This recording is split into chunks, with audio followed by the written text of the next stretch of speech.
state so that a legislative act at no time could be responsible for removing it. That happened. And what we say about those things, and rightly so, is that we think we are justified where we have a contract in a plant or where we have any other relations with our employers and where we have a union, that the people that enjoys the benefit of that local union should pay dues and take part in it. We don't like free riders. And I think we're right. And yet we find many people, many local unions in this state of Mississippi that would not hesitate at any moment to say and admit that we know how bad things are. We know what's happening in Jackson in the legislature. We know the type of administration that we have representing this state. We know that today in Jackson there's a conniving scheme, a conspiracy that started even before the session began, that eventually the burden of taxation, the complete burden of taxation, would be shifted to the people most unable to pay. That was what they all knew would happen. With all the window dressing, with all the monkey business that went on, they know exactly what they're going to do. And you know why they're going to do that? I served a long time in the legislature. I know the people pretty well. The easy thing to do when you start passing a tax law is to put it on the people who can say the least about it, because they're politicians. The easy thing to do is to slip the sales tax on and say that's nothing, it doesn't amount to anything, because it's only a penny when you buy something. It's nothing, everybody pays as though they don't pay everything. But I'd say this to the legislature and to any legislature or to the Congress or any other place. If the sales tax was set up in such a way that we had to pay it all at once, you'd wreck that Capitol building before you'd let them pass it. You see, you don't know you're being gigged because you pay a penny at a time. But that cuts into your income just as much as if you had to pay it all at one time. And it's an even tax. Everybody pays the same. Here you're a poor person, and if workers didn't have to work, they wouldn't. They pay just as much tax as the man with $1 million. You know why the $1 million, the man with $1 million gets out of it? Because he's down here in this legislature with his representative. Because he slips money to the man while he's running for public office. He sees to it that he gets this thing all done before they come down here. And that's why they took the income tax off the state of Mississippi, because they don't want to pay. They want the consumer, the poor working people, to pay all the burden of the state of the expense of government in this state. It's the most pitiful situation that I know of. And yet our people, and I've heard our people, laboring people, say, I thought it was a fair tax. Isn't that pitiful? Fair. We're paying it all. I guess it is fair to some people. But now those people that I'm talking about, not affiliated, not paying a nickel, will say all of this is wrong. Somebody ought to do something about it. And they're not willing to pay their little bit into this state council so that the officers and people responsible to this organization can get out and use what it takes to do the job for you. You can't do something today without something to do it with. And I think sometimes we figure too cheap. We've got to see to it. We've got to live with the times. We've got a tremendous job to do in letting the public know the facts. How you're going to do it without something to do it with? It's not possible to do it. Your officers can do just as much as you're going to enable them to do by furnishing what it takes to do it with. So we've got to think in terms of getting the job done no matter what it costs. And then you'll begin to be on the right road. I know, of course, I'm very well aware of all the things we meet when we go to talking about per capita tax to pay the central bodies, the state councils, international union, all those things. Many of our local unions has a due structure that probably was enacted 15 years ago, where they don't pay enough dues to even run their own local union. And of course they holler like everything when you tell them it ought to be more. But did you ever think about what dues are? The best possible investment that any laboring man or woman can make is their own dues, paid into their own organization, owned and operated by themselves. That's what we ought to begin to think in terms of doing a job. And you cannot do it without you furnish something to do it with. Now, I think you have real good officers in the State Council of Mississippi.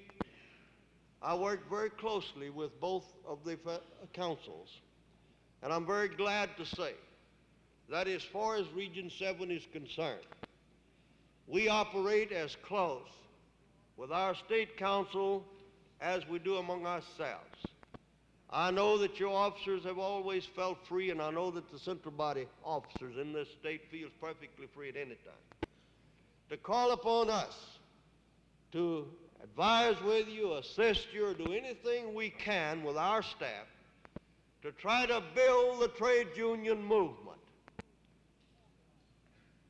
Yes, it's true that we are supposed to be organizers. It's our job to get out and organize the unorganized. I'm glad to say that that's it. But we are well aware of the fact that along with organization must go these other things in order to make progress.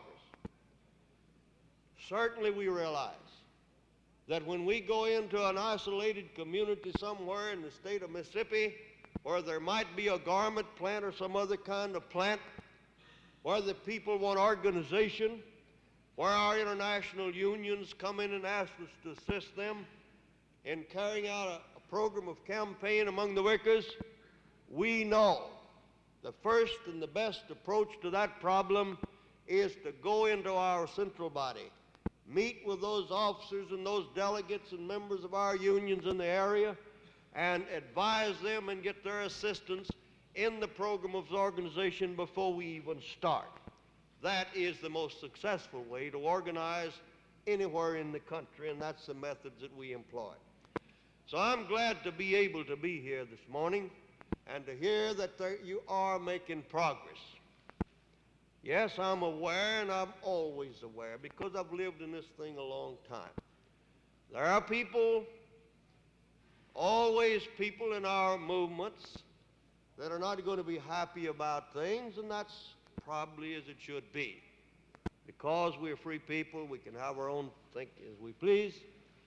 But I would say that today, and you can't minimize some of the things that these two gentlemen have told you today with reference to the state of Mississippi.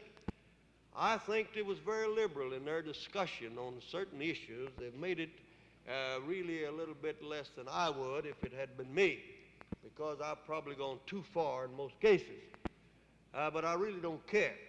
Feel something's need to be said, I always have said it, and in a pretty crude way in most cases. But nevertheless, we can say all we want, we can holler all we want, but if all the people don't hear about it, it's going to take a long time to get the job done.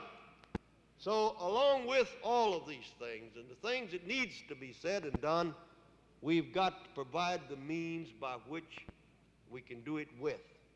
So let us think in the terms of, in my opinion, I think we can honestly say, and I'm sincere about this, I think that the Mississippi Labor Council has made tremendous progress in the last several years.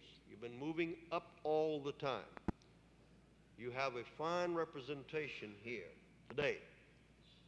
And you have, to me, a program that will succeed if the support is given to it. And I believe that if you will continue what you're doing, you're going to have success sooner than you think.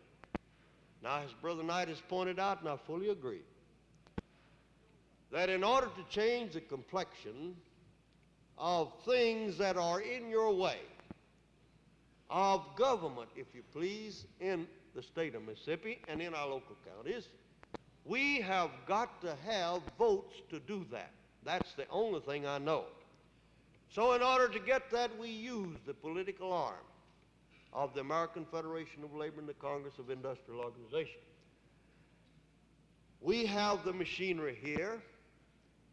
Brother Knight heads that department, as I understand it, and certainly I think he knows what is needed to be done. And I can say to you, I've watched carefully the progress made by the State Council of Louisiana, because I'm still a part of it, and I know what goes on at all times. They have made wonderful progress in political organization, political education. They have offices set up in all sections of Louisiana, a card file completed, and I think that they have more satisfaction, more fun in participating in political elections than they've ever had before in the history of the movement. I know the one thing that's given it a good start, given it a good flavor and a good push has been the women. We found that once the women get into this thing, once they understand what is to be done and how it is to be done, they really like to do it. And I think probably the worst mistakes we've made in the past, and that goes for me as well as all the rest, is that we waited too long to get that woman interested in doing something about a situation that we couldn't do much about.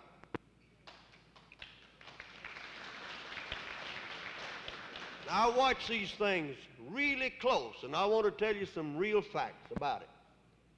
I think probably you know it. But once you get women interested in doing a job, they'll do more things to get it done than we'd ever dreamed of. I've seen the telephone system work. Incidentally, and I think fortunately, we have the telephone workers in our union. And by and large, they're women, girls. We have had in the last few years a lot of women organized and girls organized in all lines of endeavor. So we've got a very large membership of women, together with the housewife.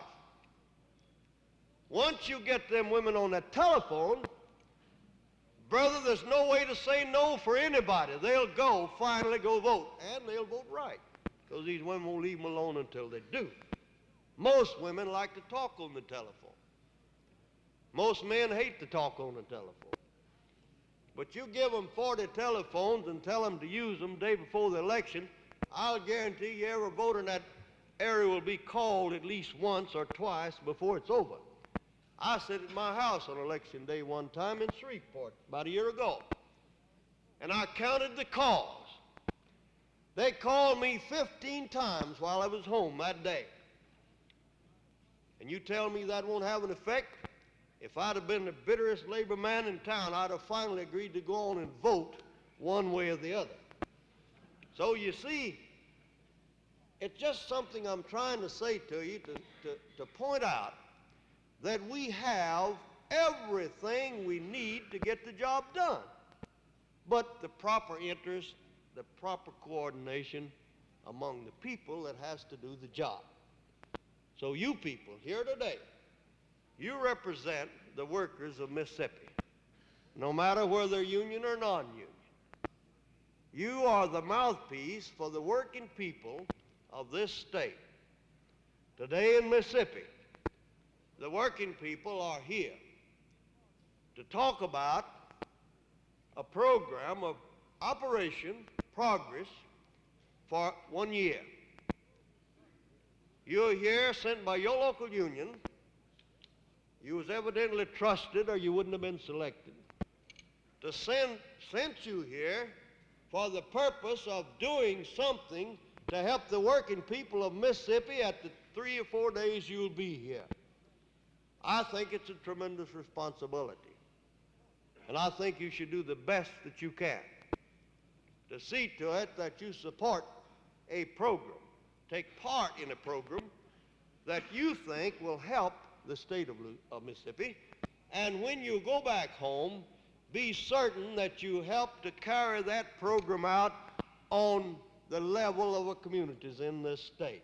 If you'll do that, I think you'll come back here next year with a lot more people than you have sitting in this hall, and you can point to real progress in this great state of Mississippi. I think today that most of us already know, but I think you can't remind our people too often, that along with progress and growth of our trade union movement goes a tremendous amount of responsibility.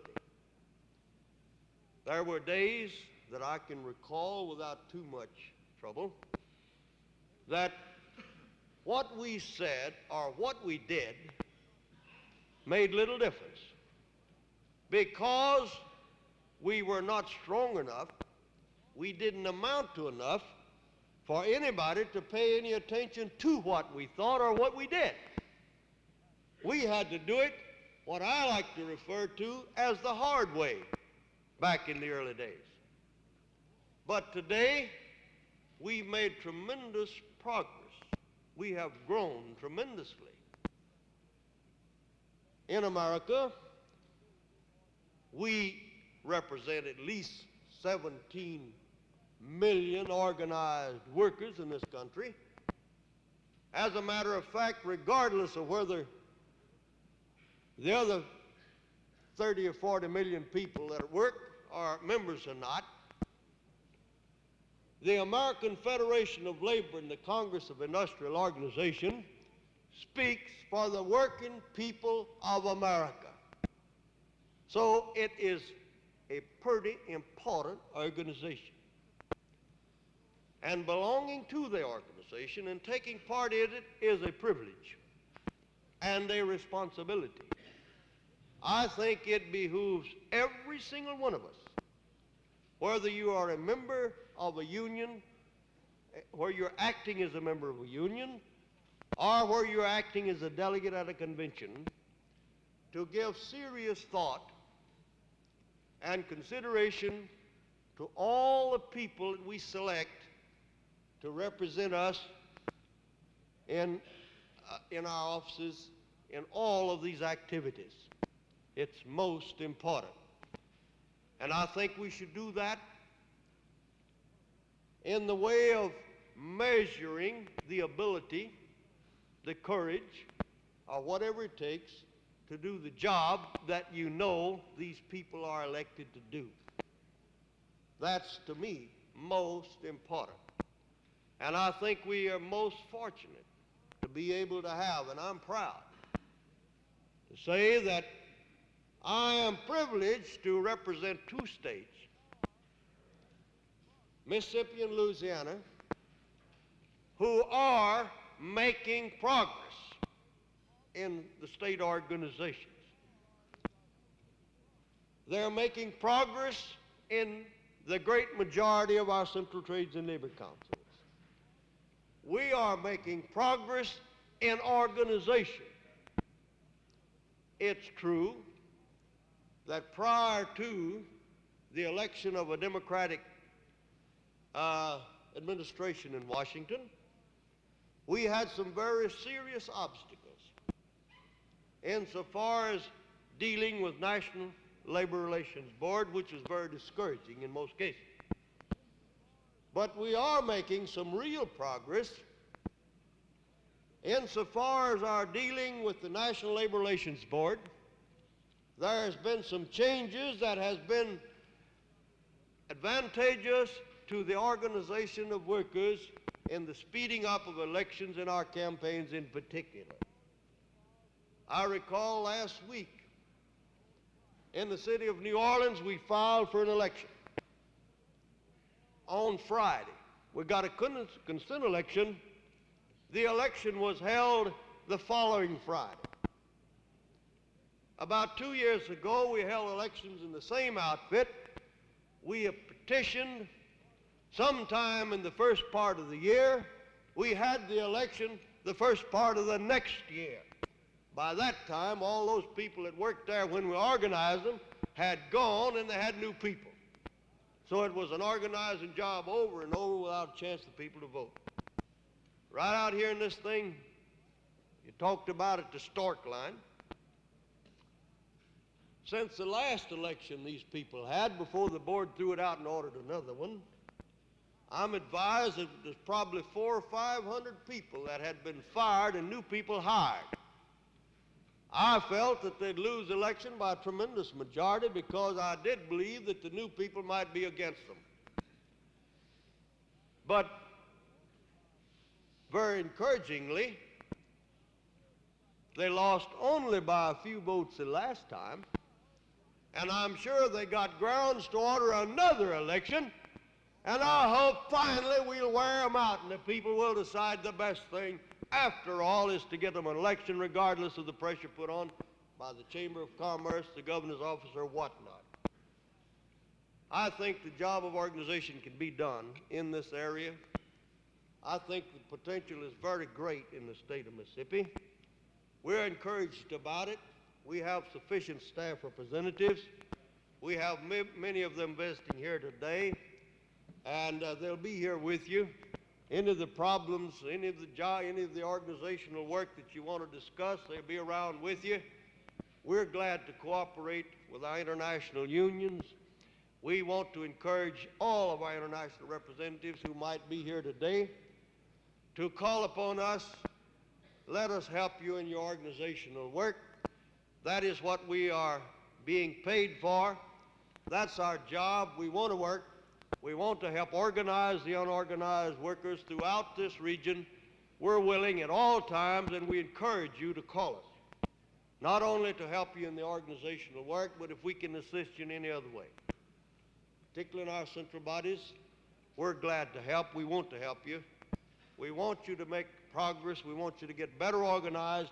We want you to carry out the machinery of this State Labor Council that will be presented to you in order to be able to stop those things that we have complained about here today in this great state of Mississippi. And I can say to you in conclusion, I don't know of another single group in the state of Mississippi that can do the job of straightening this matter out except the working people of Mississippi. It's your job whether you like it or not, so let's get about doing a job. We can do it together. We cannot do it divided. Thank you.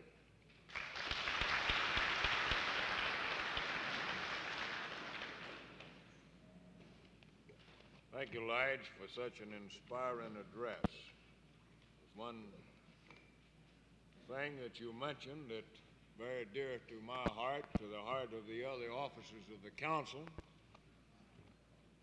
and that's the fact that we have so many people in the state, members of our organizations, local unions, that have not assumed their rightful obligation to the labor movement by affiliating with the state and local central bodies. As the representative of the FL-CIO in this state, it's been our job recently to have represented some of the unaffiliated organizations in the legislature, even though those people were not affiliated with the council, nevertheless they received the services of the organization and the defeat and the pigeonholing of some legislation very detrimental to their welfare. We're going to discuss this matter with you a little later on in the convention, but if we're going to get the job done in the state of Mississippi, it's absolutely necessary that all local unions participate in the affairs of your state AFL-CIO. That's how simple it is. We had them all in here, the burden wouldn't be as bad for the affiliated organizations as it is now. This matter of per capita tax is one of grave concern to a number of you. We know that. My advice to you, get mad at the people that's not affiliated and see if you can't do something about that. This is something that we've got to accomplish in this state. We've run a little late, running a little past the program schedule. We want to try to recess you where you can get some lunch. We have a very important speaker on the program this afternoon that I know you're interested in hearing from, Ms. Esther Peterson, Assistant Secretary of Labor. Brother Knight has picked up a couple of more of our board members and gone out to the airport to meet her. She's scheduled to get in here a little bit after 1 o'clock. The business and professional women groups of Jackson will be sponsoring a coffee hour in honor of Mrs. Peterson downstairs. It'll be either in the Silver Room or the Rose Room tonight from 5 to 6:30. All lady delegates and lady guests are invited to attend the reception and enjoy the hospitality of the business and professional women groups. It'll be necessary for a couple of committees to meet as soon as we adjourn. I'm advised that the Rules Committee, Brother Marvin Taylor, Chairman, would like for the members of the Rules Committee to come up in the front, in the corner. I'll refresh your memory on the members on that committee in case you didn't get it all. I'll quickly run over them. In addition to Brother Taylor, Alfred Day, Lois White, T.J. Smith, W.J. Lay, Clovis Rogers, and Moselle Dunn. Will you please meet with Brother Taylor in this corner? Do we have any other committee announcements we'd like to meet? Brother?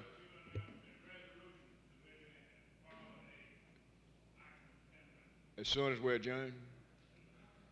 Resolutions Committee meet in Parlor A for just a few minutes immediately after adjournment. We have any other announcements? Brother Smithhart, where do you want to go? Parlor B. Brother Smithhart, the Constitution and Bylaws Committee, this will be just a few minutes, Ray. Immediately after adjournment in Parlor B. Now we have one particular resolution, number 3, that we'd like for you to give some consideration to, that this committee is going to have to come out this afternoon, we hope, and get it reported out. It deals with changing the election time of officers from 2 p.m. to 10 p.m. in the morning. The Executive Board felt that this change should be made. If it's adopted, if the resolution is adopted, it would go into effect at this convention. This means that the tellers of the election can count the ballots. We'll continue with the program. By the time you recess and adjourn, you'll know who your officers are, and in the event there has to be a runoff, then the delegates will still be here. At Vicksburg, we run into a real tough situation. We was there late at night, so we're trying to avoid that. The committee will take that up and try to get it out this afternoon. In the meantime, I'd like to ask you to give this matter some careful consideration. Any other announcements? If not, the convention will stand recessed until 1:45, I believe it is, as the program outlines.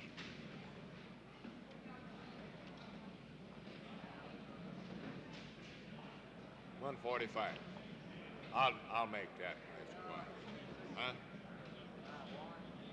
Who? Oh,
Will the Sergeant at Arms please get the delegates in?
There he comes. That's the man we've been looking for.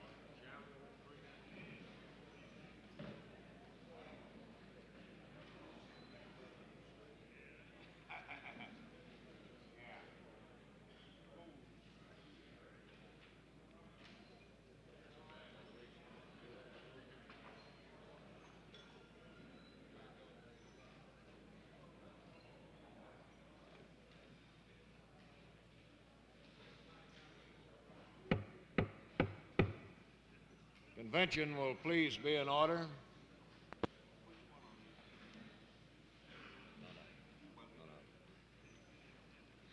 At this time, we will receive a partial report of the Credential Committee, see how many delegates we can keep in the hall. Brother Jack Gage, the chairman of the committee. Mr. Chairman, as of noon today, we have registered 207 delegates and 33 visitors. I offer you a motion that these delegates be seated in the convention.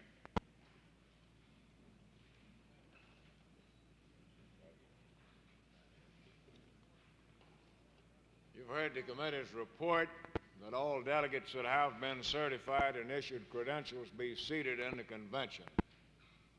We have any discussion on that motion? Not all in favor of the motion, let it be known by saying aye. All opposed? Motion carried and so ordered. Now, at this time, we will ask the chairman of the Rules Committee if that committee is ready to give a report.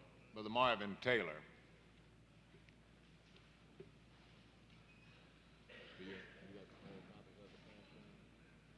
Brother Taylor.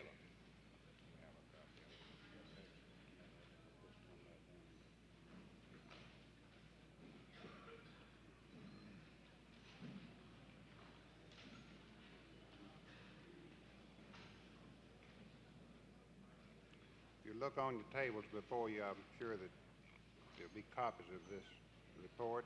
You can follow along as we read, if you will, please. This is a report of Rules and Order Committee. 1. The convention shall be called to order at 10 a.m. on Monday and Tuesday, and at 9:30 a.m. on Wednesday. The convention shall recess for lunch and reconvene according to program schedule, shall remain in session until the business of the day is completed. 2. Delegates desiring to address the convention on any question shall announce their name, the organization which they represent, and the number of their local union. 3.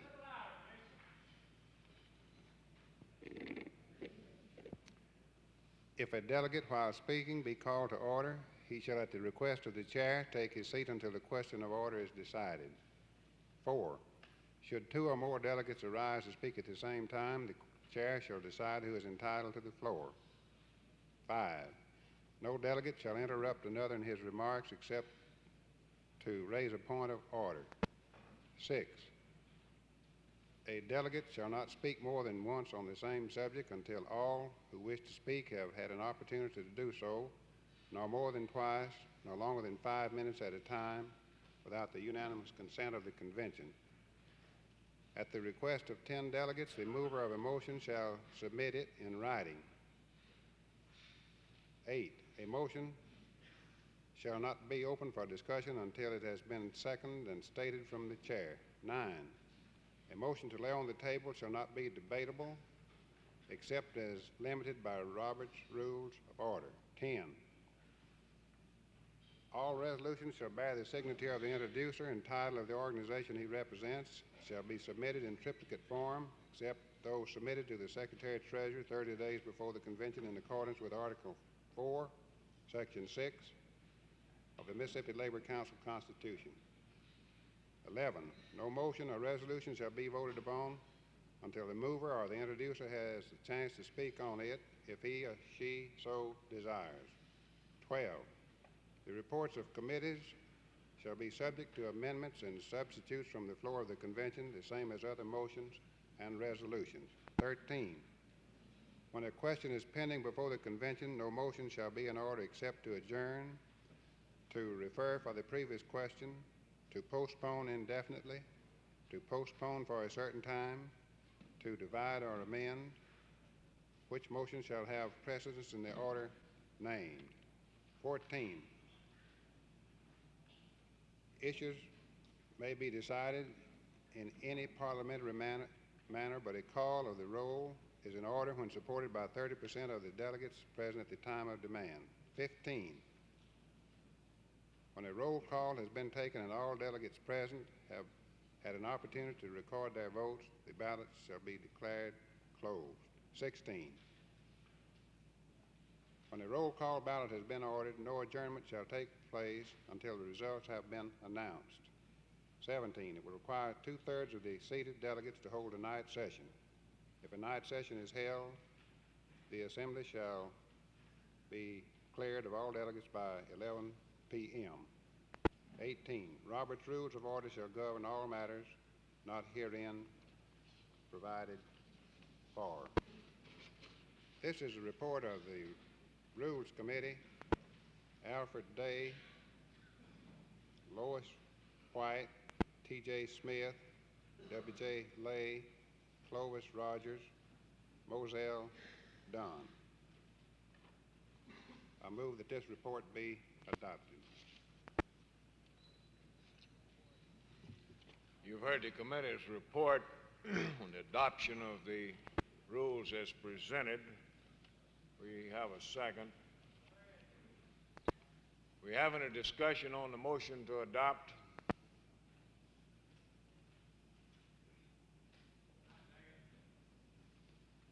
You ready for the question? All in favor of the motion signify by saying aye. All opposed by the same sign. I've been asked to make an announcement on behalf of the Constitution and Bylaws Committee. They were unable to get a quorum here during the noon recess. But the Smith Art has asked that members of that committee meet out in Parlor B immediately. If there's any members of that committee present, will you please go out and meet with Brother Smithart? I'll briefly call your name again to make sure you know what committee you're on.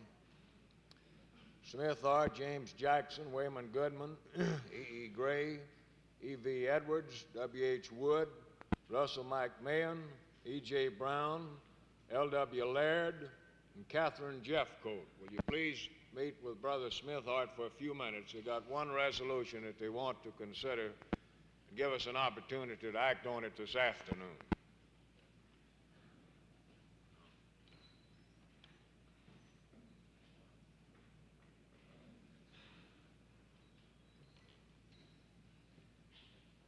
Due to the fact that our next scheduled speaker has had a problem as far as plane schedules are concerned and will evidently be a little bit behind schedule. We've made a slight change in that schedule with one of our speakers appearing on the program at a later time. He's graciously consented to speak at this time. I mentioned this gentleman to you earlier this morning and my remarks, and at this time I would like to spend just a few minutes reviewing his service to the working people of the state. Mississippi was one of the last, if not the last, states in the United States to adopt a workman's compensation law. This act was not adopted in Mississippi until 1949. When that law went into effect in the state of Mississippi, the leaders of our movement were successful in getting the governor at that time to name as the employee representative a member of a local union here in the city of Jackson. He's been a member of that commission since its inception, having served 2 full terms of the commission. He has a splendid record of service to the people of Mississippi. On numerous occasions, the Supreme Court of Mississippi has upheld his decisions, often in dissent with the other 2 members of the commission. As a result of this service, as a result of his effectiveness towards the welfare of the little people of Mississippi, the vested interest of this state, who are now in control of the present administration, decided he had to be removed from the scene. His position on the commission has been a subject of long and heated controversy in the state for the past several months.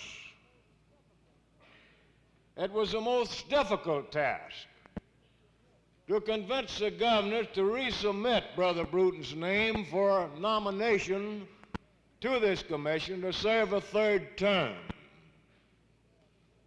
After having been successful in convincing the governor to submit Brother Bruton's name for another term on the commission, we felt we had gained a victory because we knew that we had sufficient votes in the Senate to confirm the nomination. Unfortunately, that was not to be the case. The Manufacturers Association, largely dominated by the unorganized anti-union groups in the state, along with the insurance companies, began to put the pressure on the governor, and having put him in the office, furnished the finances to elect him with, you might say, they were able in just a few short hours to change his mind, which at that time he wrote a letter to the Senate and requested that the nomination be returned to him.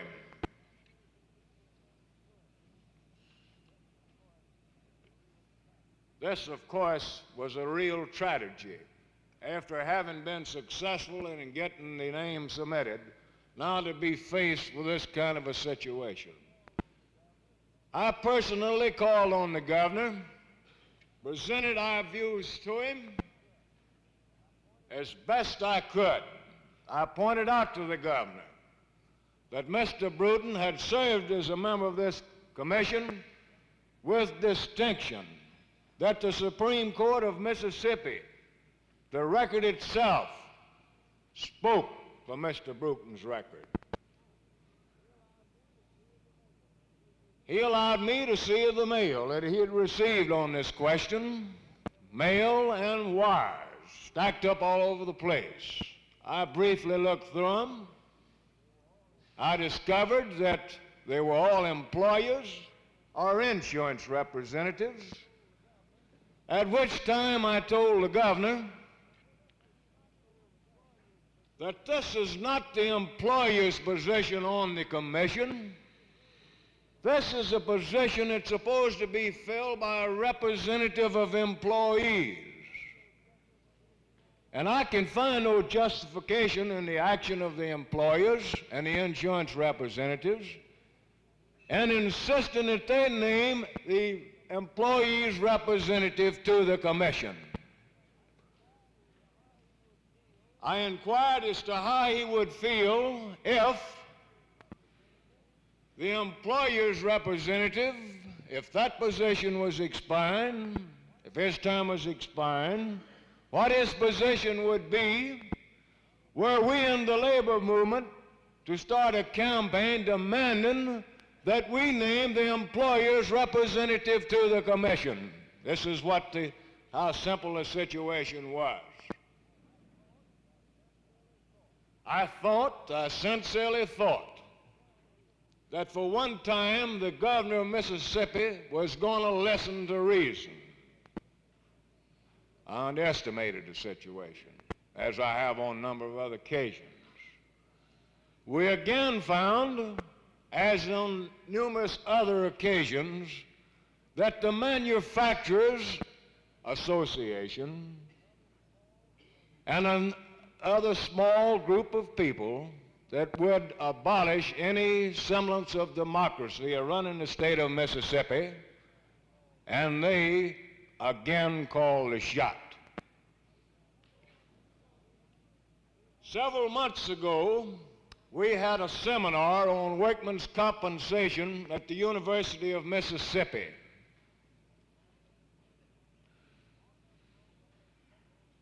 On that program was labor's representative, Mr. Claude Bruton, to discuss the rehabilitation phase of workmen's compensation.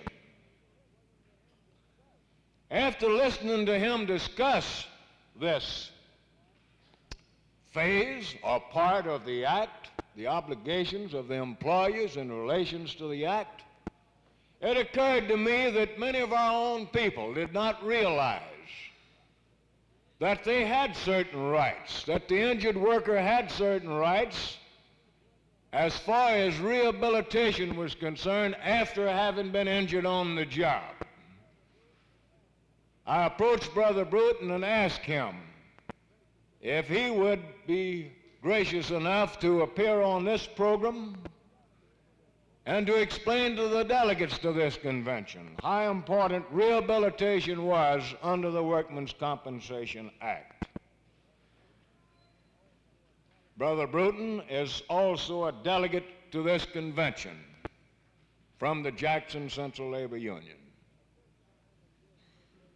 At this time, it gives me a great deal of pleasure to present to you labor's present representative on the commission, the Workmen's Compensation Commission, Brother Claude Bruton.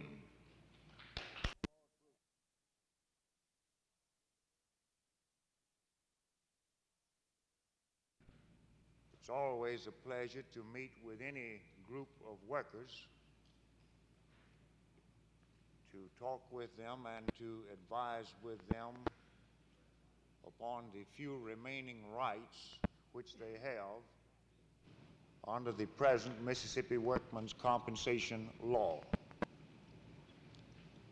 As you know, some several years ago, back in 1958, I believe it was, we determined at that time that we would obtain for the working class of people of this state benefits comparable and on the same level as those of the surrounding states. It was my pleasure at that time to serve you in the capacity of Legislative Vice President, and with your aid and assistance, with communications flowing from here to your home each week, we did prevail upon the legislature in session that year to raise the maximum weekly benefits as well as the maximum monetary benefits on a par with the other states.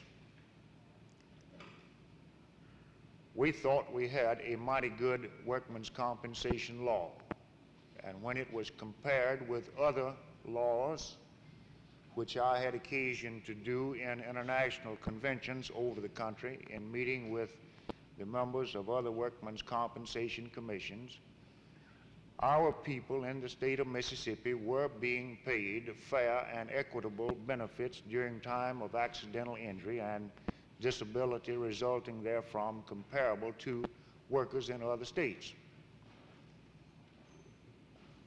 Immediately after the 1958 session of the legislature, there immediately began the hue and cry that the workmen's compensation benefit that was being paid to injured workers and to surviving members of a man who suffered the misfortune of being killed in industry, that was a great deterrent to the industrial development program of the state.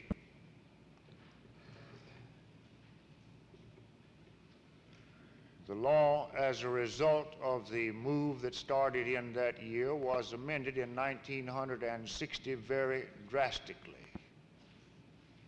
to the effect that today the average death case in the state of Mississippi will not yield to the beneficiaries of a worker who suffers the misfortune of being killed on average in excess of $3,500.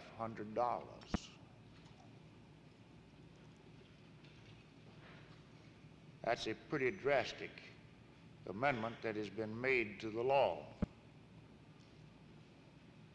Amendments have been put into the law in the 1960 session which have nullified every Supreme Court decision that we have labored for 12 years. At the end of my present term of office come January, there will not be a single precedent of law that's been established in the past 14 years that will serve any purpose to benefit an injured worker.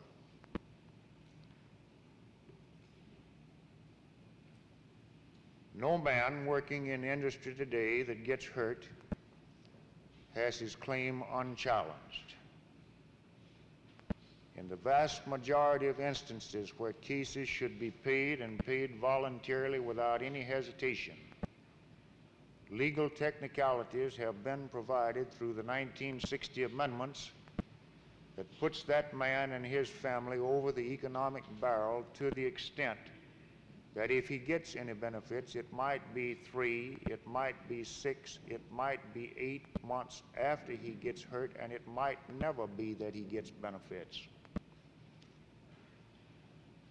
If he does, it's only after he has obtained legal counsel and has pursued his case before a hearing by an attorney referee, in a review hearing before the 3 members of the commission, in a hearing before the circuit court of his jurisdiction, and in all probability before the state Supreme Court.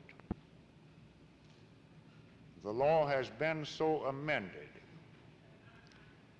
that in the vast majority of instances, the injured worker's rights are bound up and controlled by the testimony of physicians who attend him following his injury.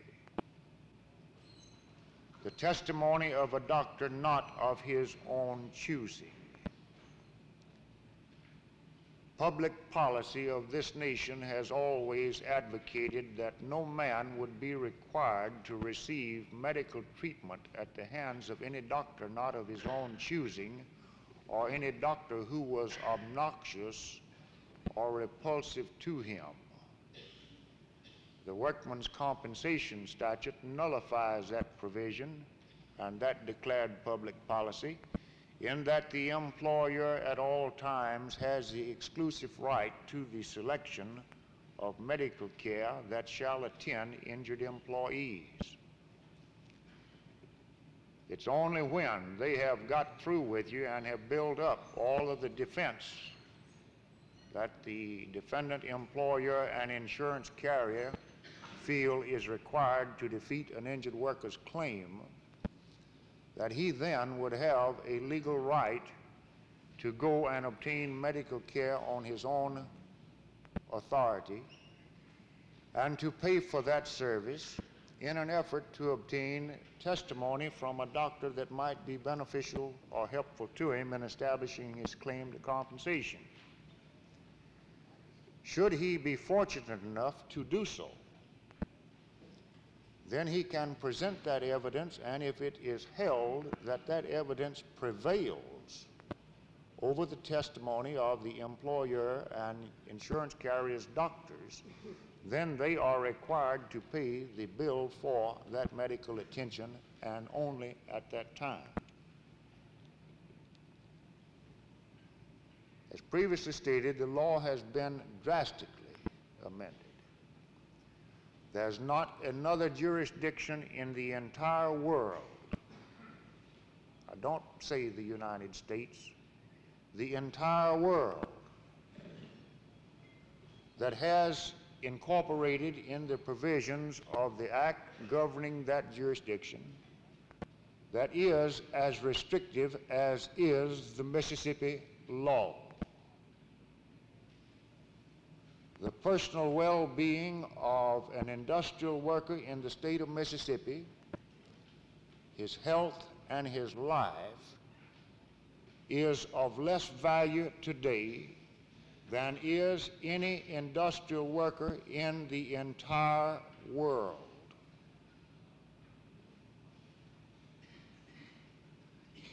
Emphasize that. The value of human life and the well-being of industrial workers in the state of Mississippi today is of less value than in any jurisdiction in the entire world.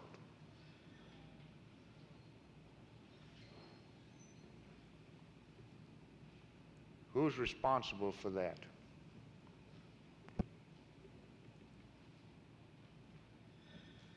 There are approximately 472,000 people in the state of Mississippi who perform work covered under this law, whose rights are effective. Their rights are either legislated to them or legislated away from them. You determine whose responsibility and whose fault it is that they have been now placed in the position that they are.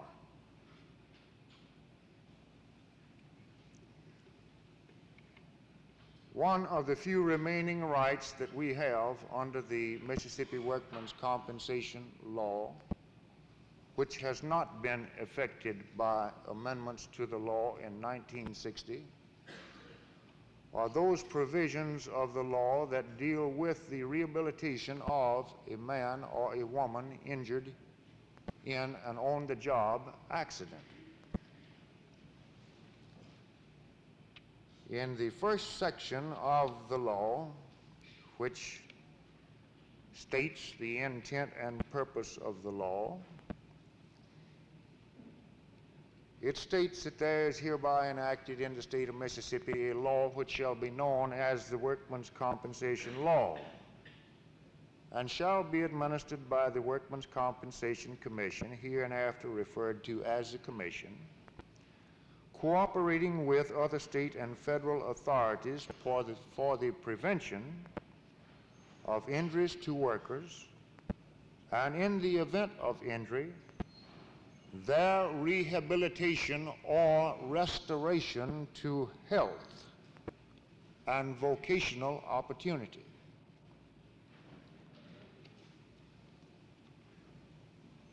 The law has a twofold purpose. First, at the earliest possible date following a disabling injury through prompt and adequate medical care to restore the man to his full physical faculties so that he can return to his usual and accustomed employment. But in the state of Mississippi, the trend is in serious types of injuries not to re-employ those persons. And as a result of the trend that exists in this state, a man with a severe crippling back injury or one to the arm or leg, in many, many instances is given no consideration by the industry that crippled him up and deprived him of the full abilities that he formerly had to make a living. They give him no thought of attempting to make some compensation within that industry and to survey out their facilities and to survey out his capacities and his potentialities so as to place him someplace in their production system.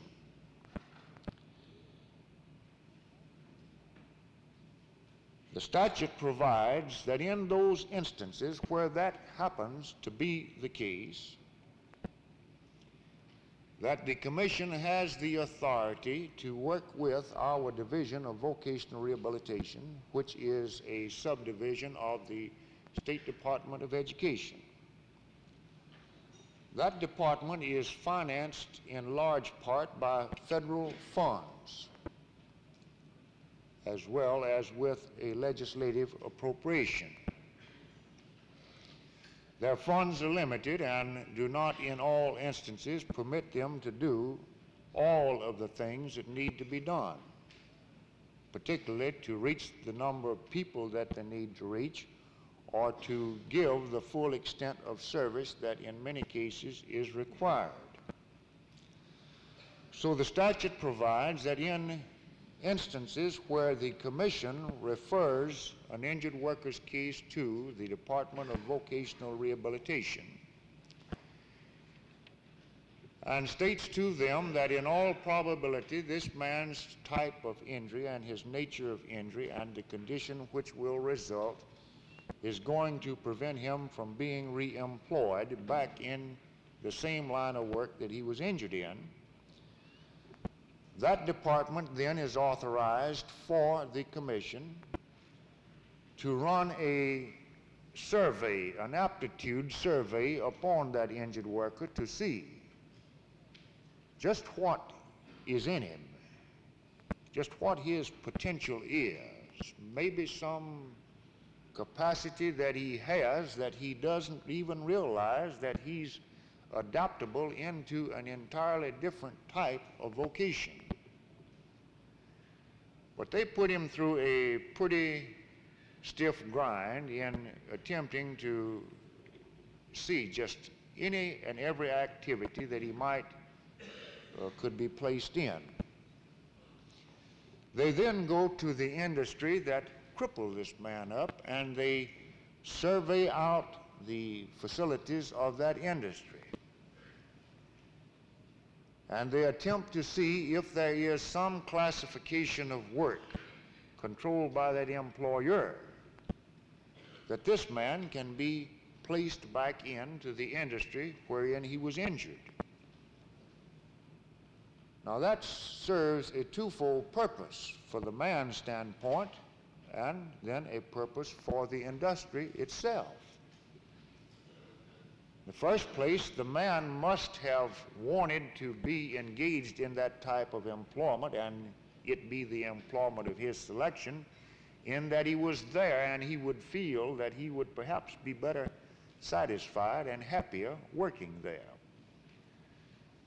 And secondly, the fact that a man could go back into the same premises whereon he was severely injured restores to him a sense of confidence within his own capacity and own ability. And then thirdly, from the standpoint of the employer, it is a money-saving device, even though the vast majority of industrialists in this state does not see this. That you can take a worker and train him for 6, 8, 10, 12 years, and every day that he's on the job, industry has got a certain monetary investment in training that man to perform the duties and the function that he performed. And as they already have a great investment in him,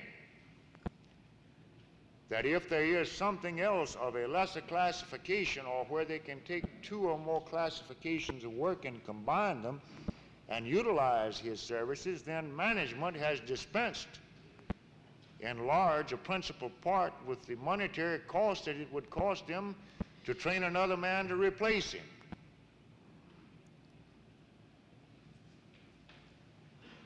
But in these cases wherein we refer them to vocational rehab, and where it's necessary for them to take him when management says no, we won't use him at all, then they have to take him and train him.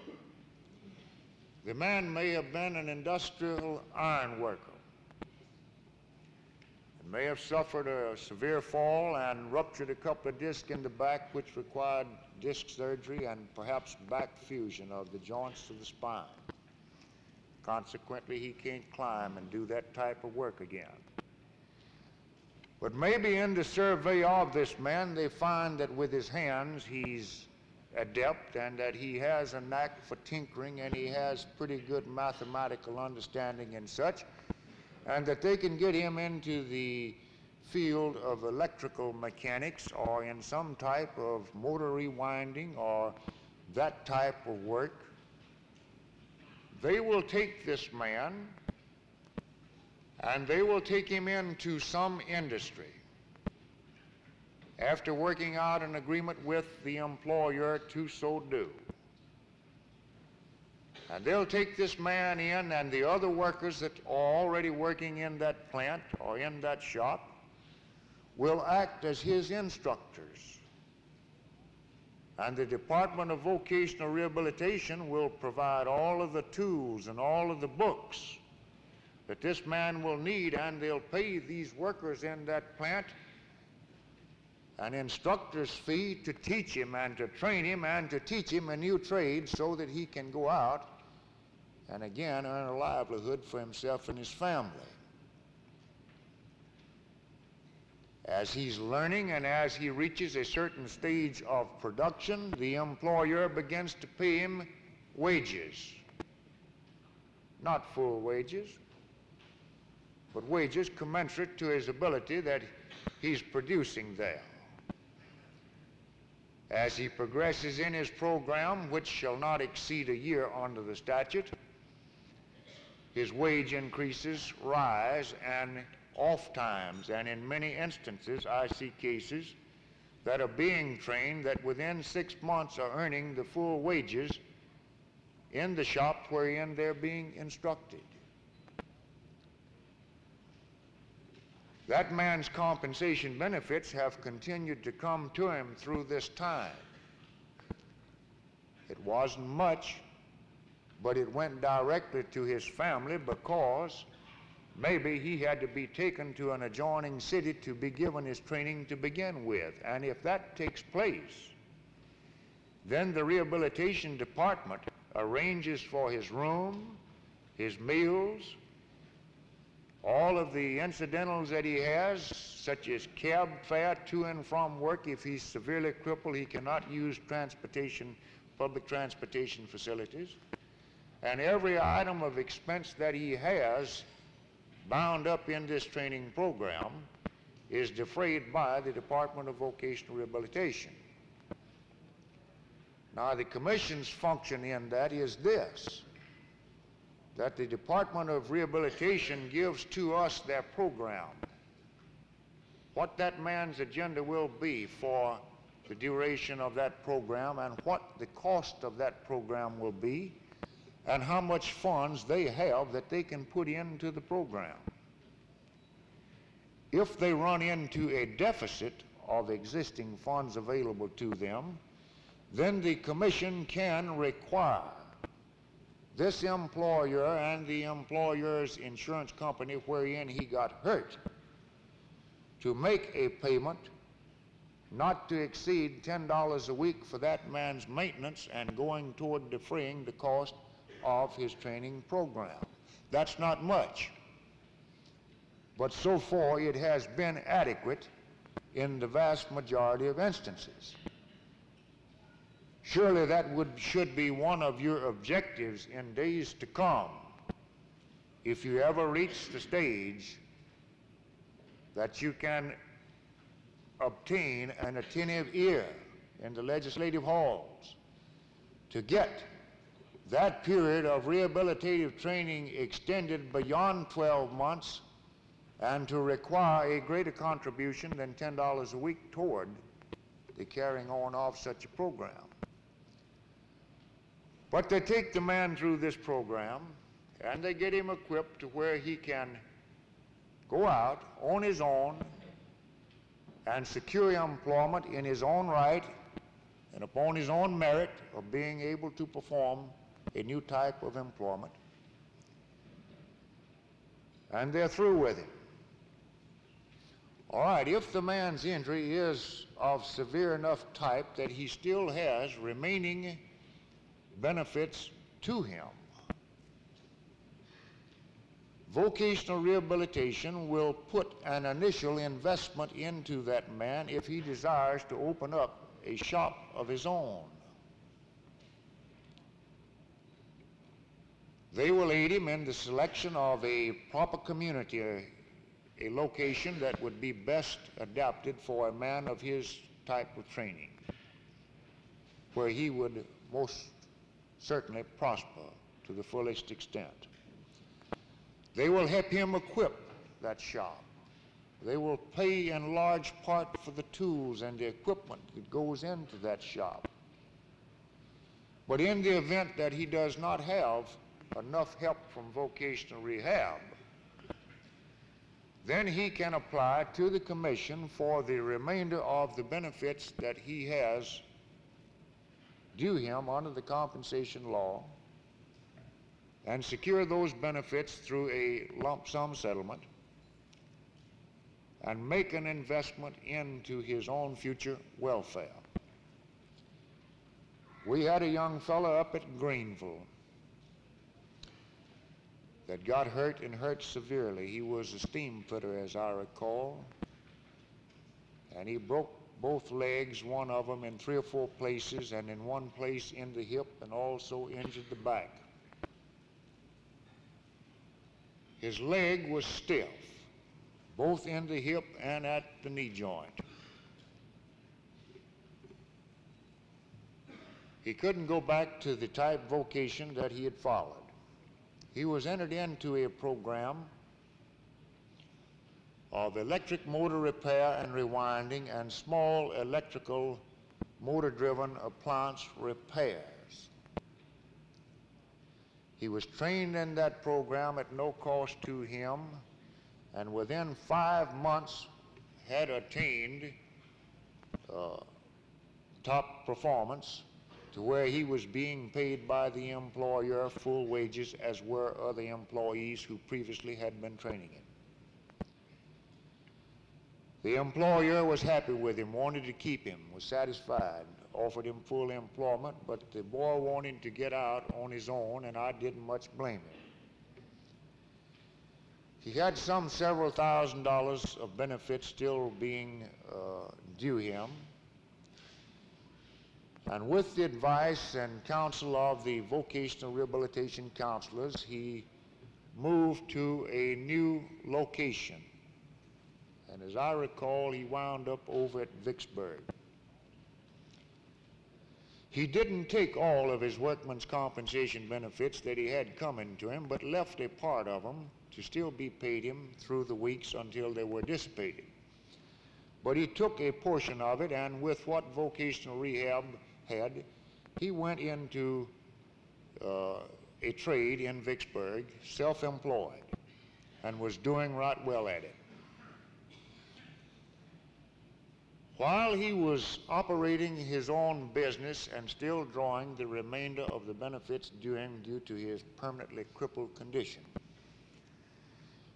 the doctors at the Crippled Children's Hospital in Vicksburg got very much interested in him, in the problem that he had, because it was quite unusual that he had had the results from the various surgical procedures that he had had. And they began to tinker around with him and work with him, and they bundled him up and sent him up to Memphis to Campbell's Clinic, and in consultation with a doctor now deceased that was then at Campbell's Clinic, they came upon the idea that with 2 minor surgical processes that this man could regain the use of that leg both at the hip and at the knee. And the man made application under the Compensation Act in that he was still covered for the medical care, and it was given to him. The insurance company had to spend about $400 in additional medical benefits to this man, but the result was that that man today can go back to his original classification of work if he desires. So he is doubly qualified now to where he could return as a steam fitter, or he can remain in his present capacity operating his own business enterprise.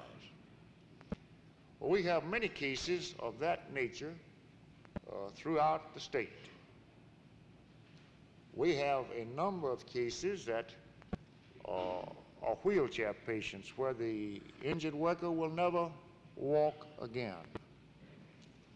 Those people are being trained. In many cases, they will be quite efficient. One boy in particular, I recall, was given a course in advanced bookkeeping and preliminary accounting, and they sent him to Memphis from up at Charleston. He's now operating his own little business up there. He was a construction worker when he got hurt. But he's been changed over. His method of life has been changed. And instead of being a ward on society and at the mercies of the various local charitable organizations within his community and in his county, where he and his family would be given a pittance of surplus groceries and a small amount of money from time to time, he's now able to hold his head up and to be a worthwhile citizen in his community. Many of the people that you work with have sustained injuries. You have seen them leave the plants and the construction jobs that you worked on. All too many of them, their case has never come to the attention of the commission or directed to my attention.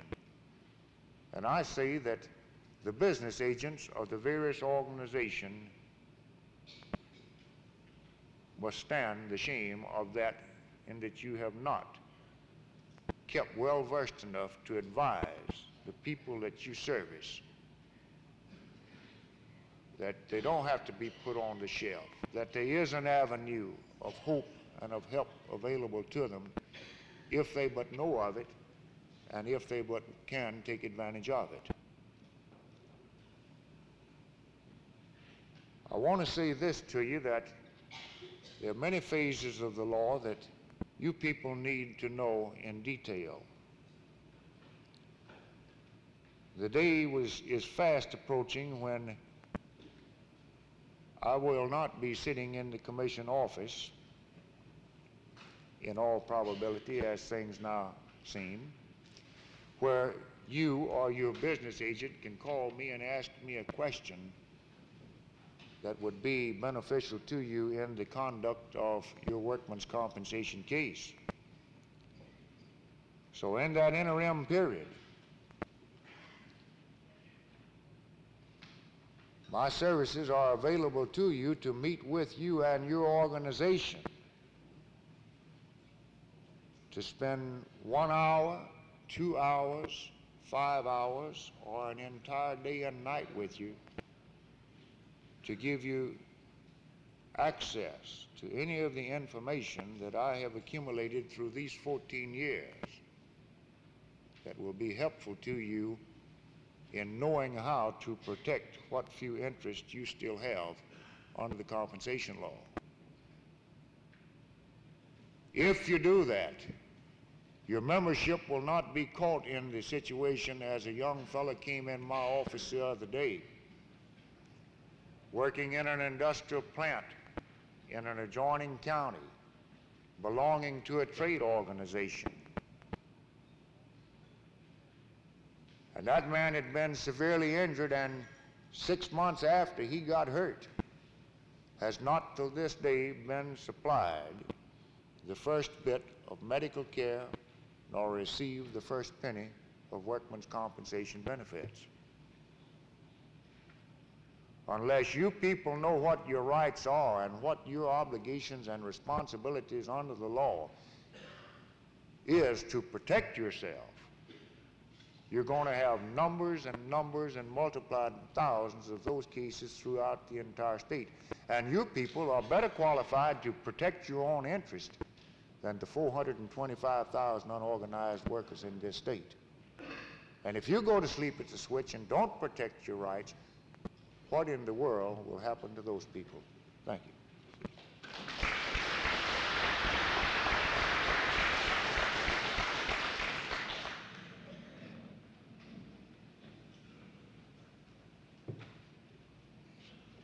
Thank you, Brother Bruton. I'm sure that each and every delegate present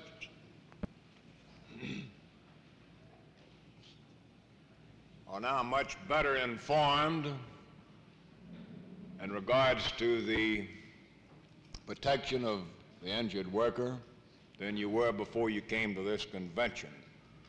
And I'm sure that each and every one of you will take advantage of Brother Bruton's offer to discuss this most important matter with the membership of your local union. It might be well at this time if I also state that the matter of Brother Bruton's position on the commission is under consideration by the Executive Board of the State Labor Council.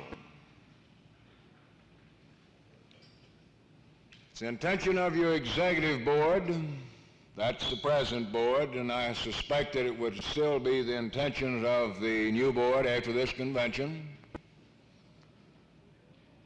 to investigate thoroughly all possibilities involved in this most deplorable action on the part of Governor Ross Barnett.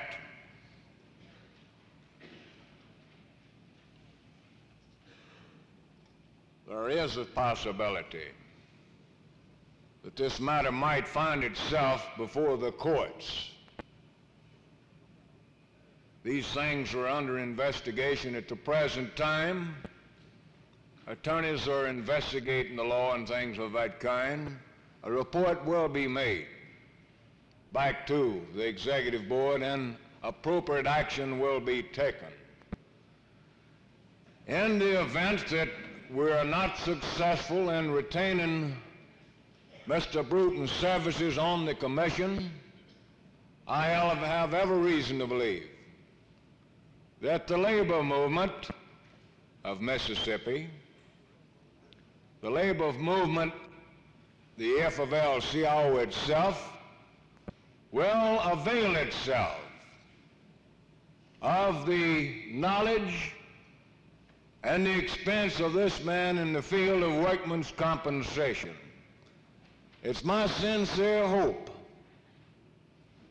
that the manufacturers of Mississippi and those people that would exploit the workers of this state will not be rid of Mr. Bruton in this field of compensation merely by removing him from that commission, and I think that we can probably do something about that.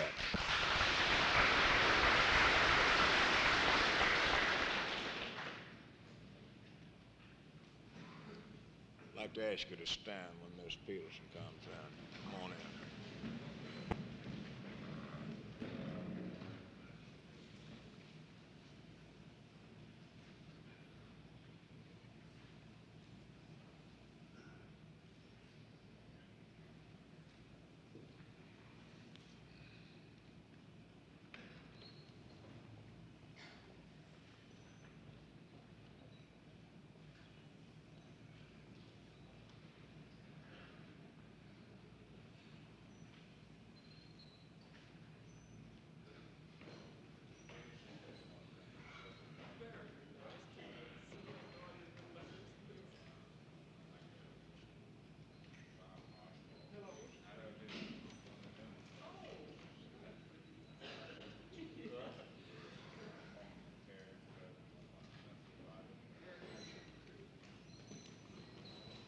Kim Holloway.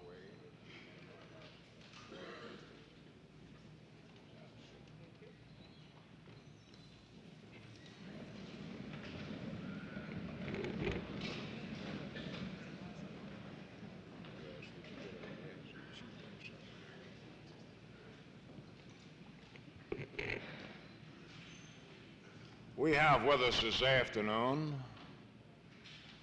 a most distinguished guest. It took a little bit of doing to get her to visit Mississippi. We had to start about a year in advance to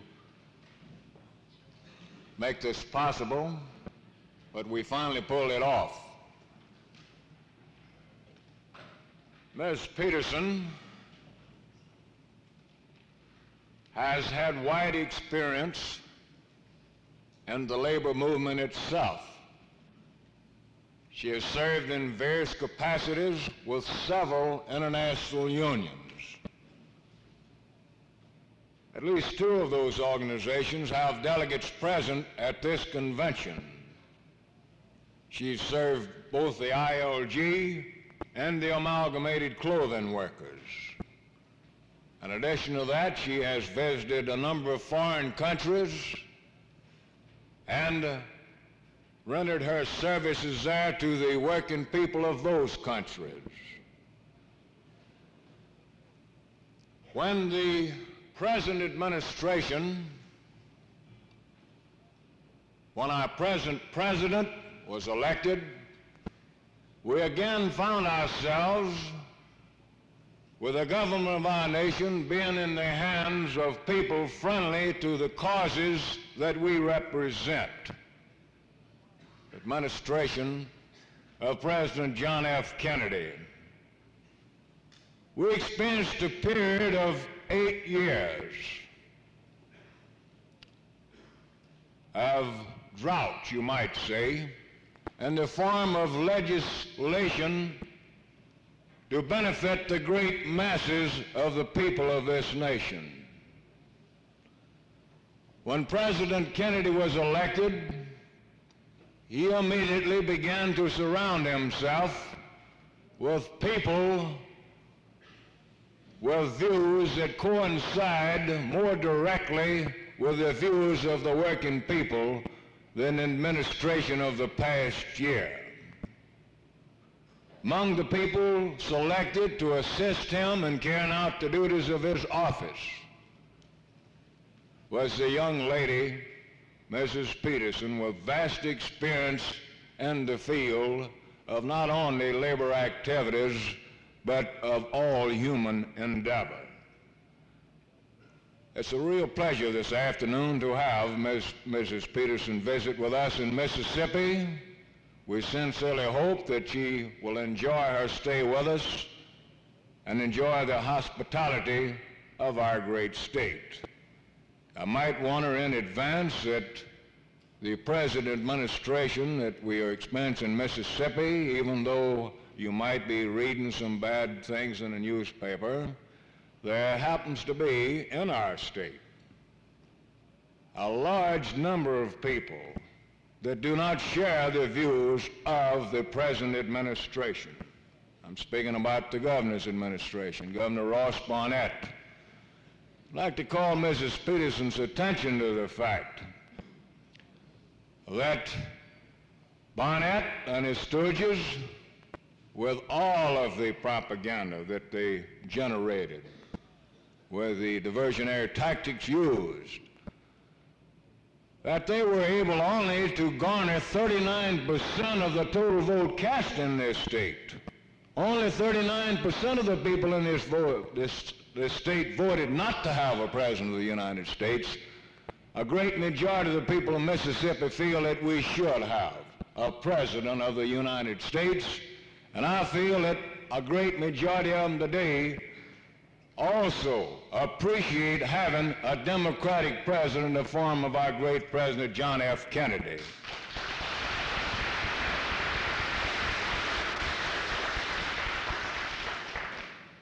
At this time, it gives me a great deal of pleasure to present to you the Honorable Mrs. Esther Peterson, Assistant Secretary of Labor and Director of the Women's Bureau. Mrs. Peterson.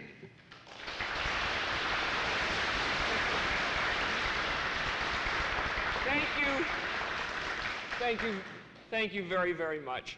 There are one or two faces that I know in the room because I've met you at various places, but I feel that even though I only know one or two of you personally, coming here today and coming and speaking before a trade union group is for me coming home, and I appreciate that. I felt a little almost timid and shaky when I walk in the room and I see you people stand, because I think, who should be standing? It's I who should be standing for you. Because actually,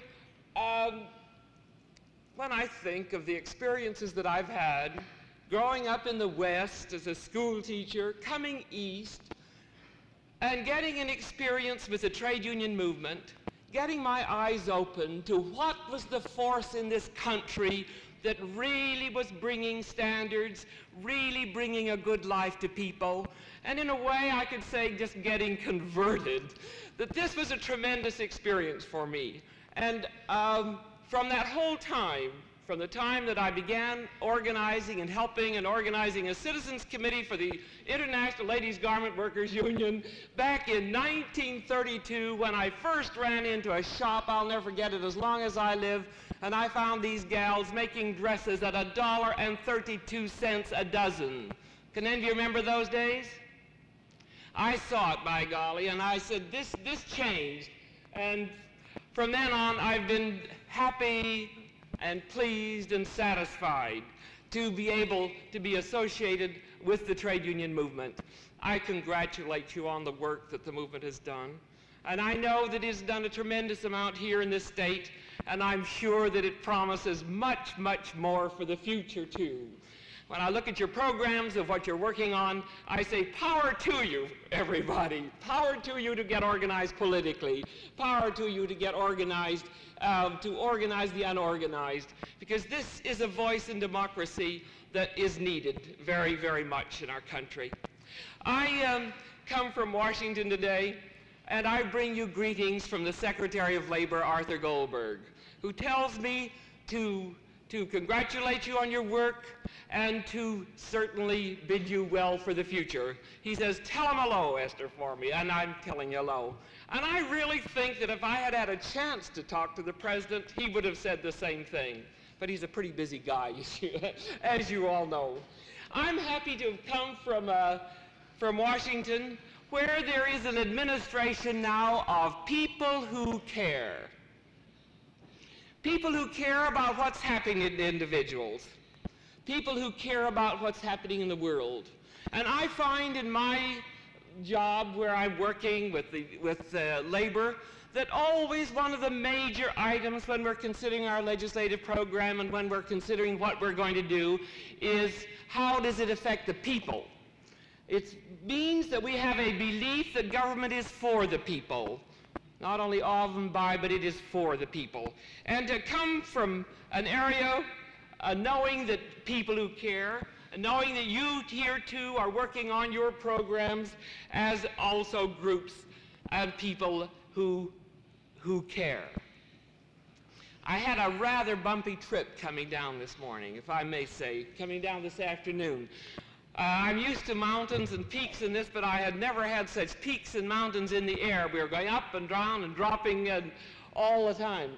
I'm reminded of the plane that took off from one of the airports recently.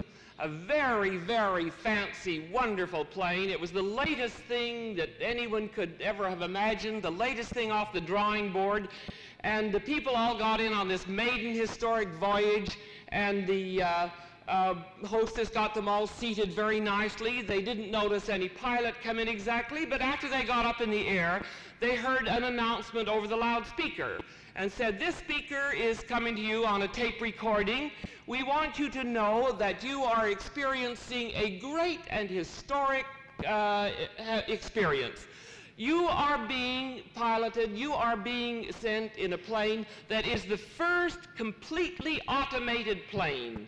There is no pilot, there are no people at the controls because it is not necessary. Everything is controlled automatically. There is every possible device to know exactly how the plane will go, and we are controlling it from the ground.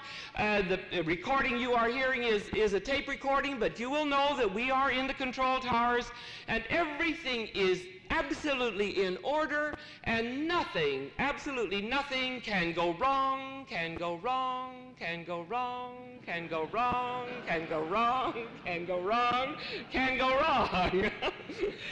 We get feeling that way sometimes, that we hope that nothing can go wrong. I felt things went awful wrong this morning, going up and down as much as I did. We get thinking sometimes that things can't go wrong, but we do have a problem in the country that I'd like to talk to you about, and especially later on as it relates to women, and you all know it.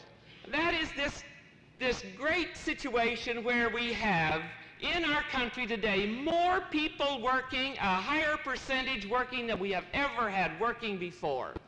Our labor force has hit new heights, and every time the report comes out every month or the secretary announces, we have always gone up. More people employed, more people employed, more people moving up. But at the same time, every time that these announcements are made, we have the other announcement that we have a large and too large number of what we call the hardcore unemployed that are not finding the jobs. This, in a society of abundance, in a society of technology, is something that we cannot tolerate. It bothers me terribly when I walk down and see able-bodied persons not working. When I go into the unemployment offices and I find these people seeking and wanting work and they're not being able to get it. It's a slow death of a kind that is not tolerable in this country. In my travels around, it is so interesting to see the development of a country by the way the population is moving. I've been in the Far East. I've been in some of these countries where you see just people sitting and sitting and sitting. They are cities and they are countries without housing, without adequate schools, without hospitals, without people participating in the economic life of the country. Then you move into other countries where everybody's working, where there are homes, where there are schools, where there are the museums, the things you want. People are moving. And this contrast is so strong as you go by jet age nowadays from one place where there's complete underemployment and to places where there is full employment. And the measure of this is so visible. Because people work, people produce, people do things. And why in our country we still have this large number that we cannot seem to try to get over is hard for us. It's serious for us because we have our youth that are dropping out. My son wants a job. My son's graduating next year. Is there going to be a job? He's adding to the labor force. My daughter's wanting a job. Another little kid I have coming up this summer says, "Mama, can I get a job this summer?" These things are needed. These jobs are needed, and our society needs them badly. But what can we do about it? And what are we doing? This is the big problem. We talk about automation, and you all know of this, and people get frightened about it. I tell you, when you hear about the things that are happening in automation and some of the things that I see, it just gets me. The other day I visited an office equipment place, and do you know that now, very soon, there's going to be a typewriter that you can dictate to and a letter will come out? I think of what this means for women's employment when you think that many of our women are in the clerical jobs. This is something. But when I ask about this, how does it do this? A letter comes out, but it comes out euphonically. And the man said, well, it'll take a little while yet, because so far the typewriter can't spell. So maybe it'll take a bit of time. But it won't be too long before that happens. We know now that when you go and in some of the grocery stores that it's possible when they check up on the cash register that at that absolute moment that it will be possible for them to show the reduction in the inventory and automatically tell type an order to the firms to replace it, replacing all kinds of clerical occupations. We're having this over and over. We know that our country must have at least 35,000 new jobs a week. New jobs a week in order to meet just the growing part of our population. We have to create that many more. Business Week last week said that I think that it was around 3 million new jobs a year in the magazine and in surveying this whole area. There are different estimates, but this in order just to take care of our growth. My son was trying to figure out the other night for one of his classes on the number of people that we are actually adding to our population. You know, in Commerce Department, there's a clock there that ticks like this, and a baby's being born practically every tick. I can't remember how often it is. But anyway, they're coming in. Are they going to have jobs? Are they going to be able to be educated? Are they going to have the full life that we want? Well, my son figured out, Mommy, he says, do you know that it means that we will have to build, he was figuring out the population increase, a city the size of about Rochester, New York, every week. If we are keeping up with the schools, the roads, the houses, and all of this that needs to be done, I tell you, this requires some big, big thinking. And thank heavens we've got some people in Washington that are thinking big, and that are thinking in terms of planning, and thinking in terms of what we can do to make this growth. Just to touch on this, it is, you know, we now have passed the Manpower Training and Redevelopment Bill, which I think will have tremendous significance for you in your own state. To be able, as industries come up, to know that you'll have the money and the facilities to train people for the skills that will be needed for this. We already have had the area redevelopment, which I don't think has affected you here, has it? It has a little, but not so much. We have before Congress right now being considered a capital investment program to be able to send in projects and help communities to build the schools, to build the roads, to build the areas that are needed. And I think that there is a real possibility of this passing, because we are knowing in Congress that the problems that we're facing are not local problems. They are national problems and regional problems. They take in all of us. Unemployment crosses state lines. All of these matters do not stop at state borders.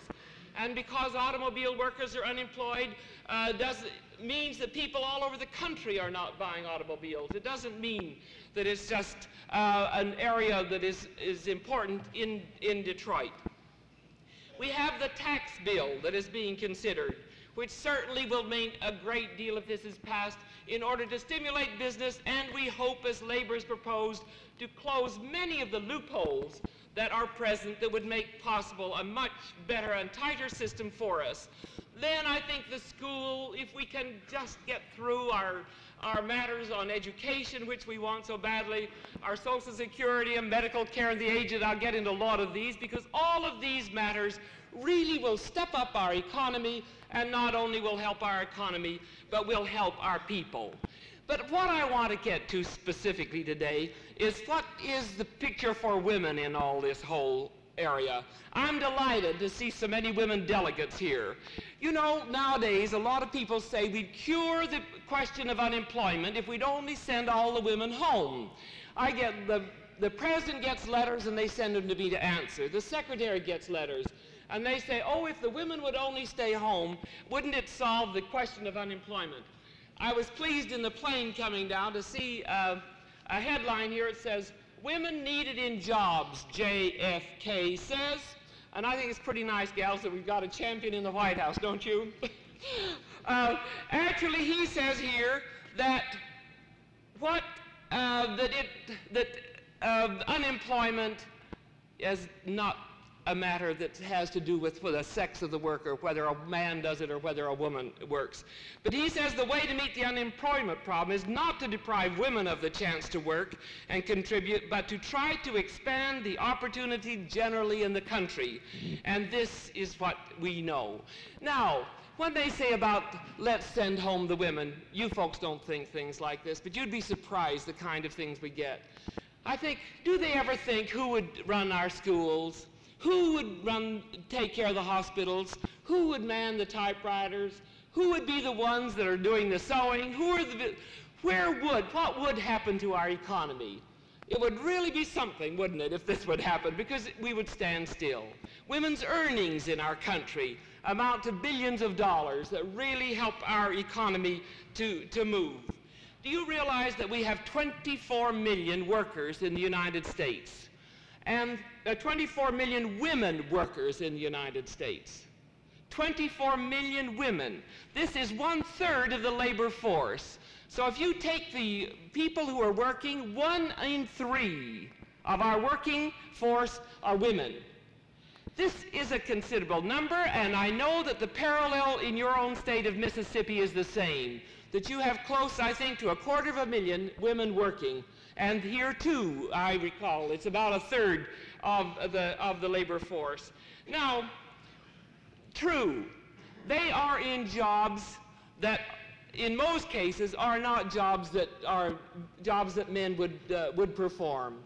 Would the unemployed steel worker in some of these areas where we still have a high rate, or in West Virginia with the miners, be able to do these jobs? Of course not.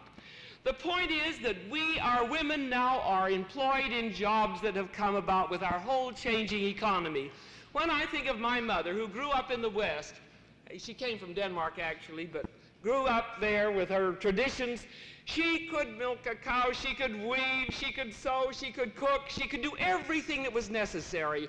All of these skills were hers, and these were skills that were in our home. Nowadays, do we weave our cloth? Of course not. We don't even sew our clothes very often now, do we? Because we give jobs for all the amalgamated and the ILG, I believe, out on the side. But anyway, all these skills, all of these abilities were performed in the home. And now they are performed out in the marketplace, and women have followed these jobs out. Now, we come to one of our big problems, and this is the thing that I think is of serious concern for you. Because women worked in these homes, because they did the cooking, because they did the teaching of kids, that's really what it was, the nursing, we put very low economic value on the work there. And when these jobs went outside and into the marketplace, they became the low-wage jobs. Remember the sweatshop days in the clothing industry? We didn't think much of those. Still in the food processing, it's the low areas. All of these have gone out with a lower rate, with the result that women's earnings are only 2/5. They're 2/5 lower than the earnings of men in our country. And these women who work, you women here, my goodness, do you work for diamond brooches and mink stoles? I don't think we do exactly. Or pin money? My goodness. Women work for the same reason that men work. We like the paycheck and we like what it brings, and we need it.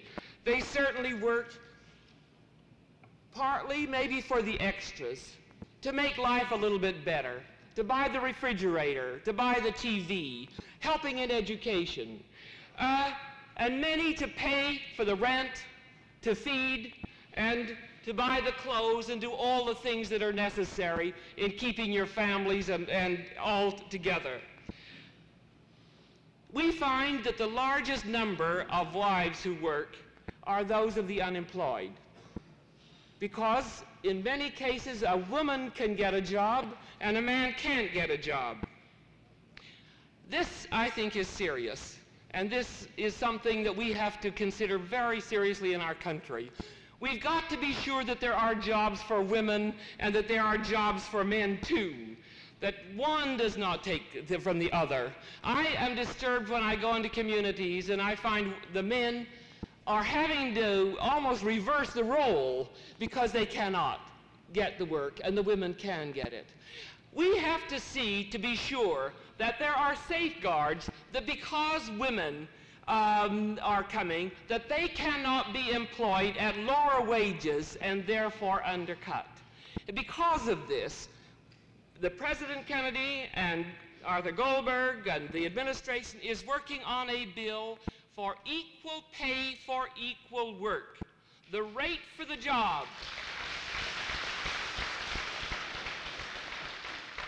It is simple justice that if a person is working and producing the same amount of goods, that they get the same pay for that job. I am disturbed when I get letters from women saying, I'm working side by side. I support 3 kids. I'm a widow. And next to me is a man whose wife is working and haven't any kids. I can understand the tensions that are arising in places where this is the case.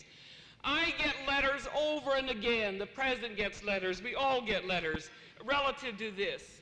And until we establish the rate for the job, instead of the rate based on sex, we're going to have trouble about this. Certainly, fair employers are protected if we have an equal pay job from competition from those who undercut standards by employing women at lower rates than men. And the community enjoys a greater purchasing power when unequal pay does not threaten the general wage structure. I heard of cases where there were 10 persons working on a line, 6 of them were men and 4 were women, and they heard that there was going to be an equal pay, they said, for women. And the men were fired and women were replaced because at that lower rate. Now, we are not saying an equal pay for women. We are saying equal pay, the rate for the job. And this is terribly important because a lot of them want to read into this that it'll be an equal pay for women. Let's take the sex item out of it and let's say the rate for the job and see that there is no sex tag on a job or on a paycheck. Actually, the effective functioning of our whole economy is handicapped by the lingering notion that hangs around still that women are inferior workers, are not worth as much to the employers as men are, that women are working only for short periods until they marry and depend upon their husbands for economic support. Do you know that studies show that the absentee rate is higher in young married men than in women? Have you heard this? I mean, the studies that just negate these whole, many of the kinds of statistics that are around. They show that it does not go by who it is, whether it's man or woman, but by the persons. We are finding that the most stable part of the labor force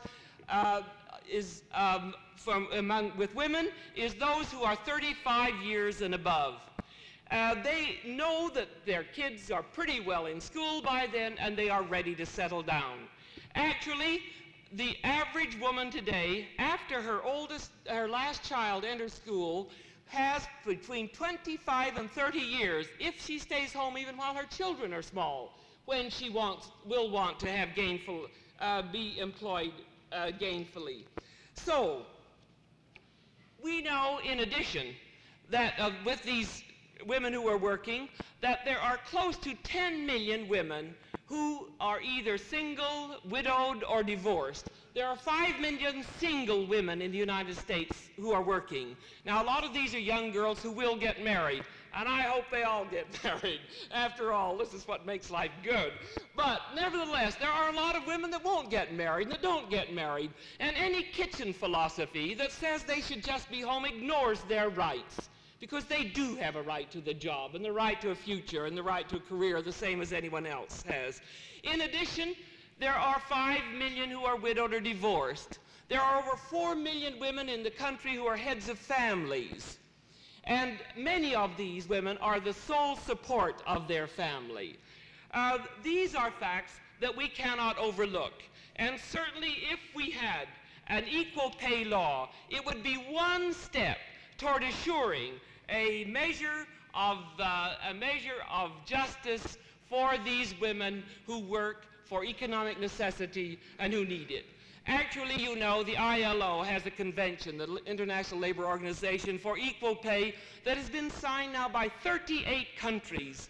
Almost every new country is rapidly moving in their constitutions to be sure that they guarantee this kind of equality. The common market in Europe has stated equal pay for the job, the rate for the job, as one of the tenets of the industrial development in the economic market. It seems to me it's about time that in the United States, our advanced country, that we recognize that the rate for the job is what's necessary. Now, it isn't as simple as all of this, because the rate for the job won't take care of all of it. We know that women are being hired in many jobs at a lower rate than men would be, because in many cases they say these are women's jobs. I had a case the other day when I had some visitors from Europe. They had visited an electronics plant, and they found that only women were doing some very fine wiring. And they said, why are there only women in this job? And they said, oh, because the women have much better dexterity with their fingers. This is a woman's job. But the rate for the women was far less than what was being paid for the men that were doing a punch press operator almost next. It didn't take nearly as much skill. This foreign observer, who was a doctor from another country, said, I'm amazed because I find this dexterity in the electronics plant. Then I go into your hospitals and I find men doing the most delicate brain surgery that requires the most delicate use of hands. Is it so that the men have the dexterity in surgery, but the other men don't have in electronics? The point is that there are not these big differences between men's jobs and women's jobs nowadays. And we need to be honest and be sure that they are open up to everybody. Now, don't get me wrong that we're wanting to have all the women run out and leave their homes. We're the last one to do this. I wish that we could have the kind of a society where the men made enough money so that the wives could stay home with their kids if they wanted to stay home. I think choice is what is important. To be able to do this by choice is the thing that is part of a democratic society. But if a woman wants to work, and if our country needs her, and if our society and our economy needs her, I just wonder what some of your plants would do if you didn't have the women employed, then I think there is a responsibility to see that these children are cared for. And we have to look toward all kinds of new openings in what are we going to do about daycare, how can we run establishments either by private homes or some way to be sure that there is no neglect of our children, because this, I think, is the important thing. I visited a daycare center in San Francisco recently where working mothers left their kids. Now, this is a big industrial city. And I was impressed when I found that 79% of the children that were in that daycare center were from what we call single-parent families. Either the father had lost his wife, or the mother had to work, was divorced, or some reason or other, she was the only one. What would happen to those kids?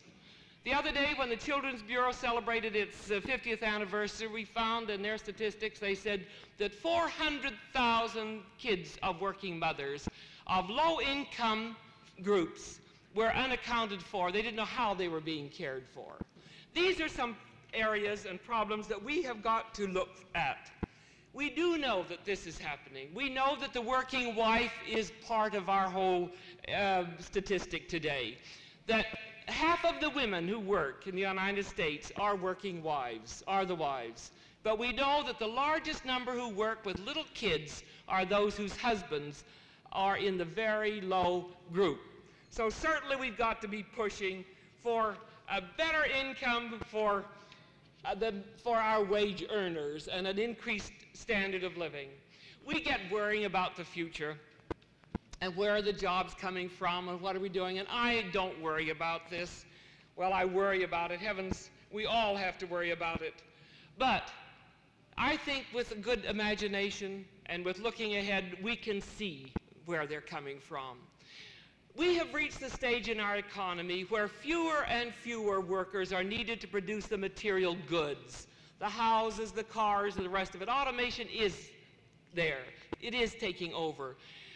There still will be lots and lots of production employees in technology and all the rest of it. Don't think that there won't be. There will. But we need fewer and fewer people in the real industrial employment. The service jobs are what's coming up. And here, I think, is where we have tremendous view for women's employment.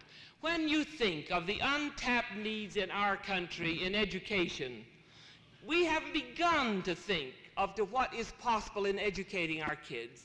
And when you realize that so many of them are dropping out without a skill and are becoming unemployed early without the tools of a trade, this is a tragedy that our country can't afford.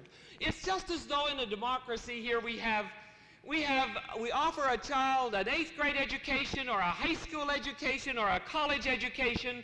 If they were coming into a store and said, look, you can have this package for $1,000, or if you stay a little longer, you can have this package that's worth $2,000, or if you stay even longer, you can have this one worth $3,000. This is about what it is. The kids that walk out of school with only an 8th grade education are walking out shortchanged on what this democracy offers them. Because their earnings are proved to will be only around $1,000 a year.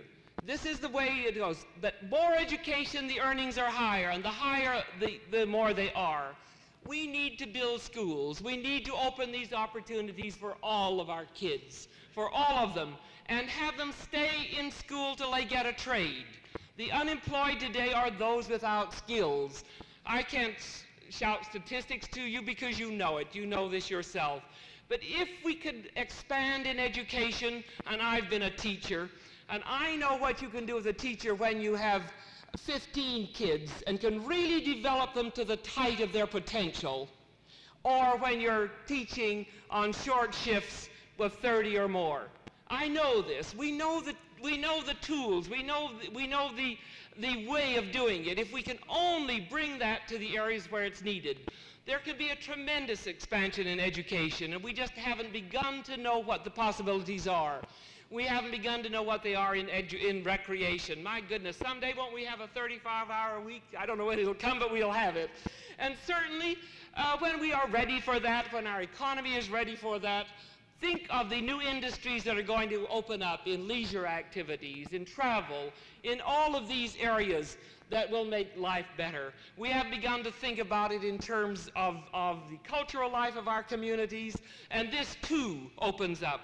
And another area that I think is so terribly important is that in rehabilitation. What we can do to rehabilitate and make employable all of our people who so far today, so many of them we say are unemployable. They are underemployed. Many of them, through difficulties that we don't know, have not been able, either through education, to find a good, satisfying place for themselves.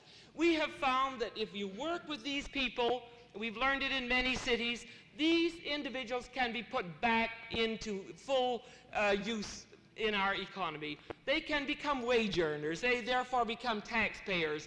And my friends, the saving to the taxpayer is in millions of dollars.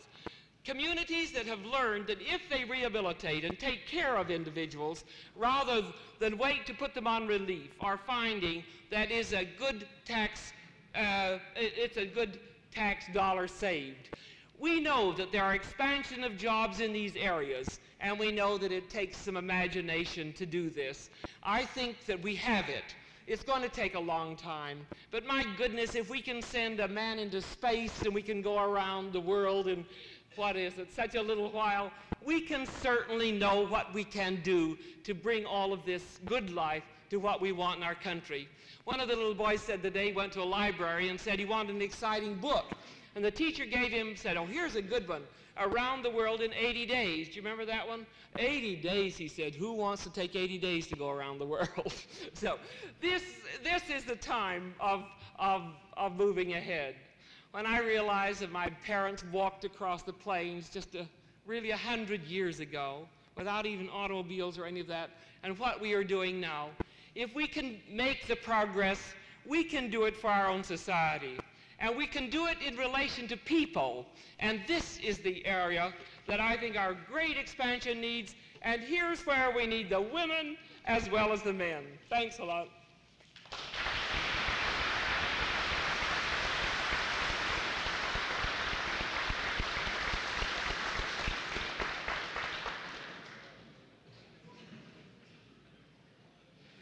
Thank you, Mrs. Peterson, for such a wonderful address. I feel that you found sympathetic ears on the part of a large number of delegates to this convention in regards to equal pay for women. And the industry that I come from, we have considerable women employed. This question of equal pay for women has for a number of years been a source of irritation in our negotiating sessions. This is one of the areas that prompt governmental intervention into the affairs of private enterprise.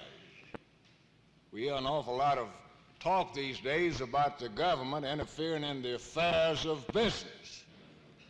Yet when we trace these things out, we find that the managers of business have neglected themselves to fulfill their obligations to the system of free enterprise.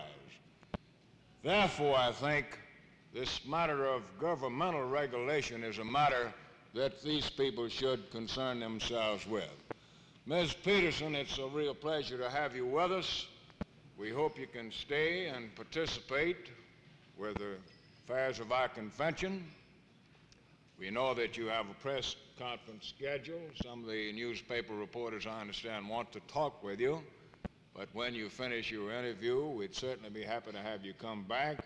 Some plans are made this afternoon for a session with some of the business and professional women of the area, along with the later delegates of the convention, investors, and we'll look forward to having you with us again. Thank you so much.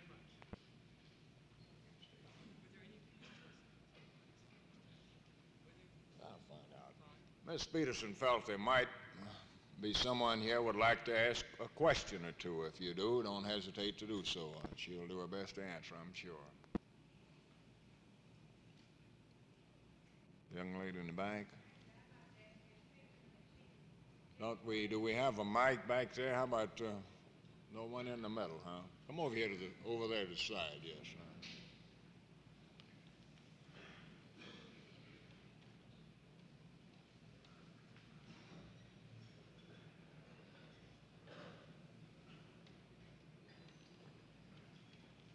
Ms. Peterson, I would like to know if you can suggest ways in which we might seek equal pay in legislature in Mississippi.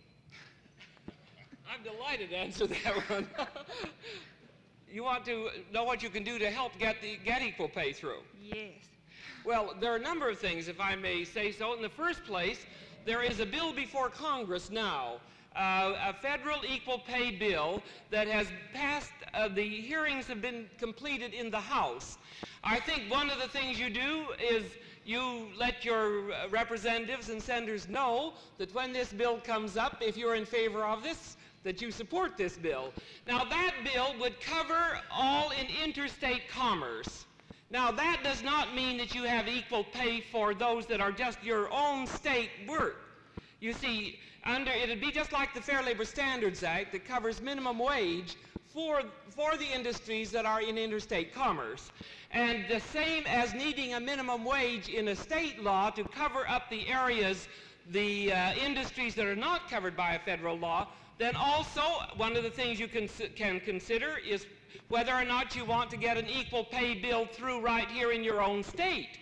Now, if we get an equal pay bill through in the Congress, and of course you have it also here in the state, then you would really have covered all of the situations of employment. Now, it's a difficult measure, and it won't bring equality right off because it doesn't come to this job of women's jobs and men's jobs. You understand this. But this is something one has to work at because these are old things. So I would say certainly support the federal law. Watch for it in your collective bargaining agreements, as you have pointed out. I think this is one of the best. Because look, when you've got it tied in your collective bargaining agreement, you've really got it. We know that. And you don't get around in a lot of others. So in your state law, in your federal law, and in your collective bargaining agreement, this is important.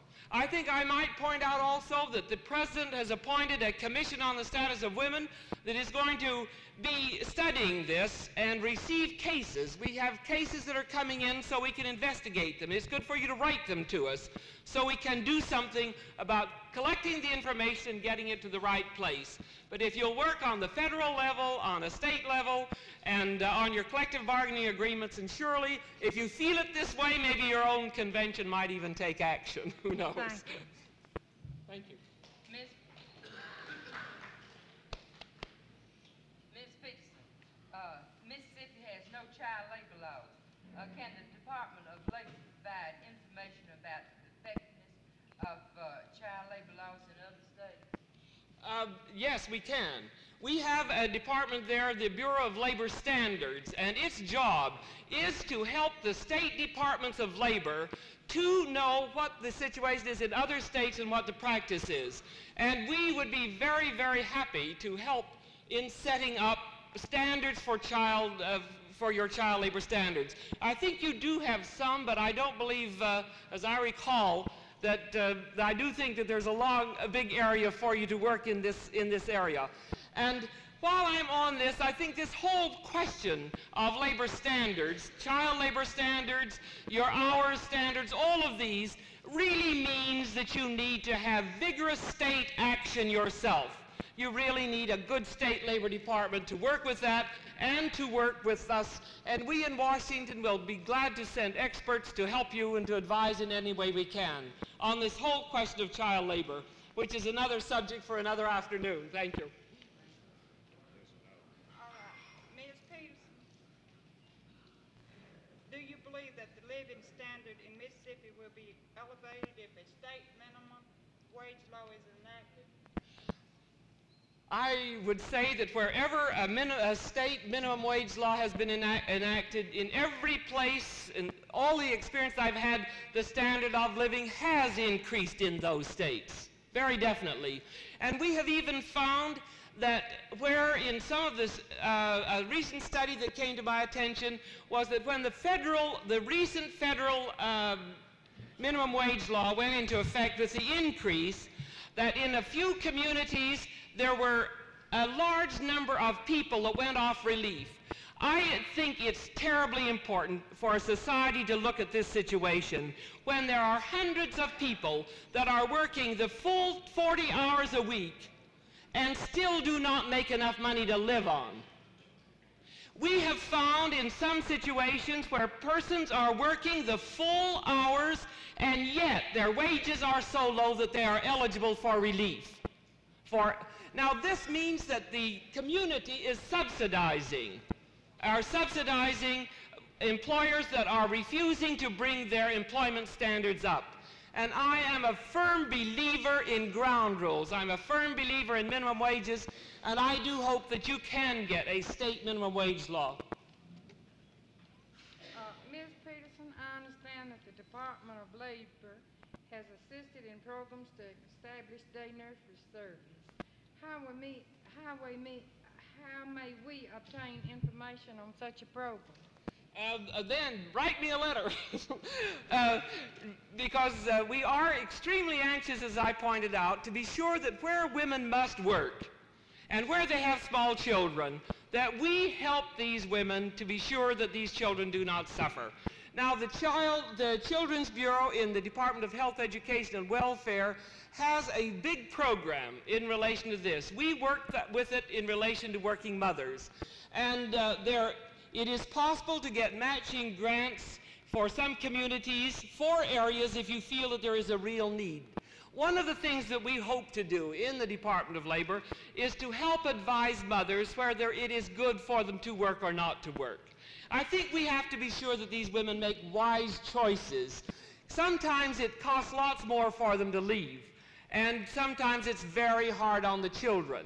So these are questions that really need help, and we in the Department of Labor have information and are very glad to help you in this whenever we can. Ms. Peterson, I see the press reporters are waiting for you back here. I'm satisfied there's some other questions that would like to be asked, but we know that this is important that you like to get back and talk about some of the real problems that we're faced with in the nation as well as Mississippi. We can discuss Mississippi's problems here and will for the next 2 days. No Department of Labor, low wages, exploitation of the workers, you know, things of this kind, real problem in Mississippi. Right. Real pleasure to have you with us, and we hope you can get back. Thank you.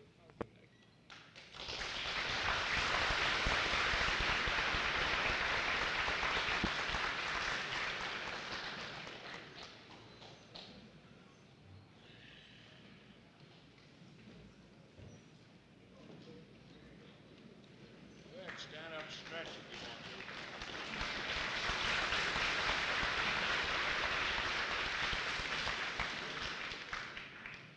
Excuse the stretch. Excuse the stretch.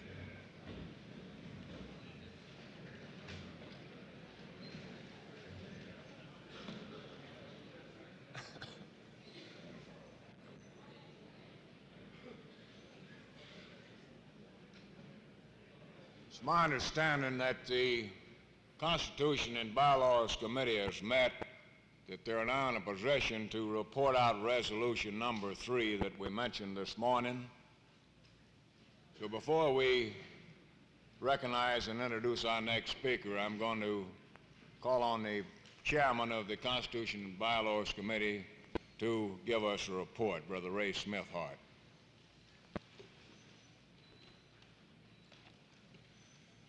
Look in your kit, you'll find a resolution number 3. This is a resolution that was mailed out to all the local unions prior to the convention.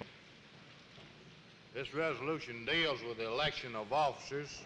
It's very simple. There's only the time has changed in it from 2 p.m. until 10 a.m. in the morning.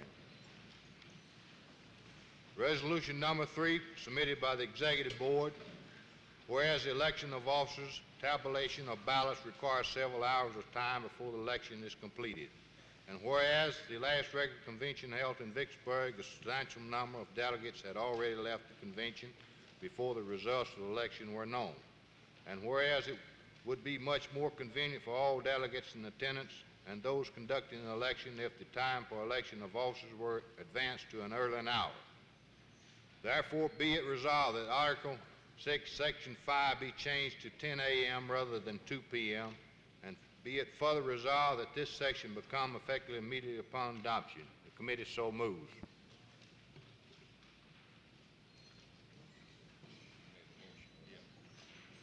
You've heard the committee's report and the motion to adopt resolution number 3. Do we have any discussion? Chairman, I'd like to second the motion. I have the second. Thank you, sir. We have any discussion?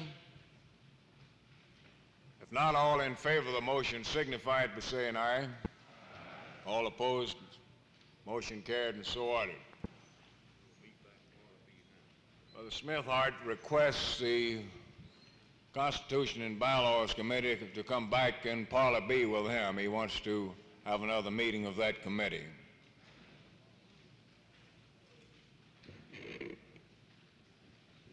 We are very privileged this afternoon to have on our program one of our special guest speakers,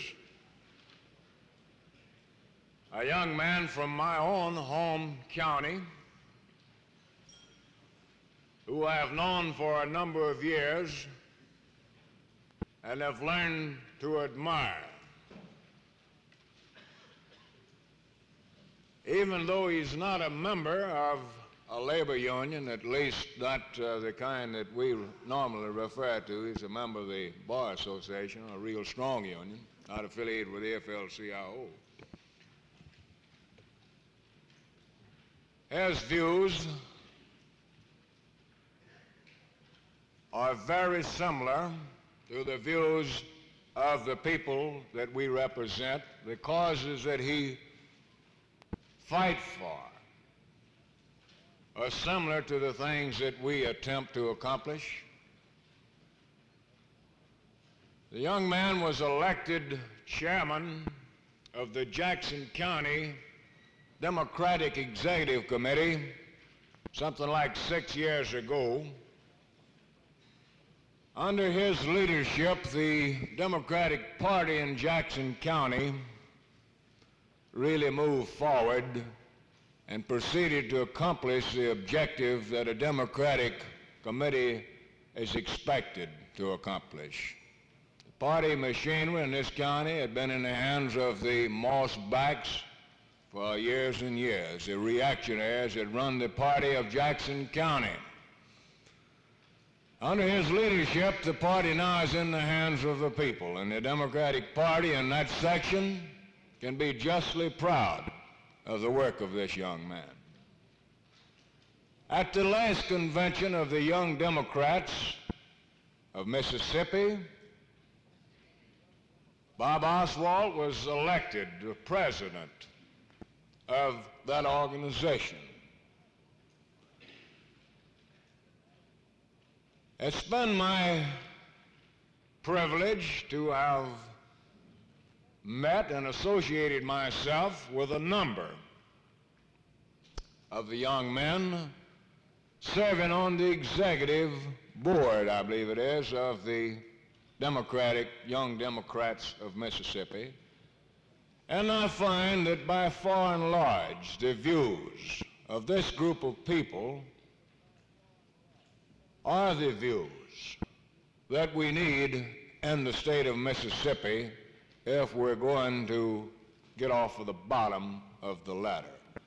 In my opinion, the success of the Democratic Party in Mississippi is dependent to a large degree upon the success of the Young Democrats of Mississippi.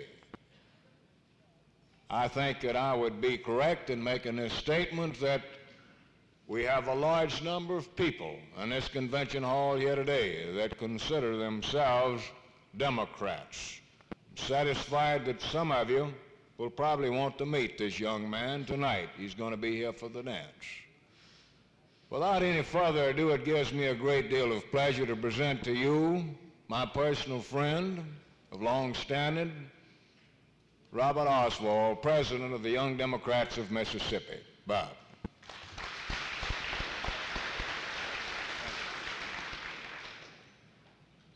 Mr. President, distinguished guests, delegates to this convention, my friends, I feel actually, like Mrs. Peterson expressed it a moment ago, that I'm at home because my family has long been a family of working people.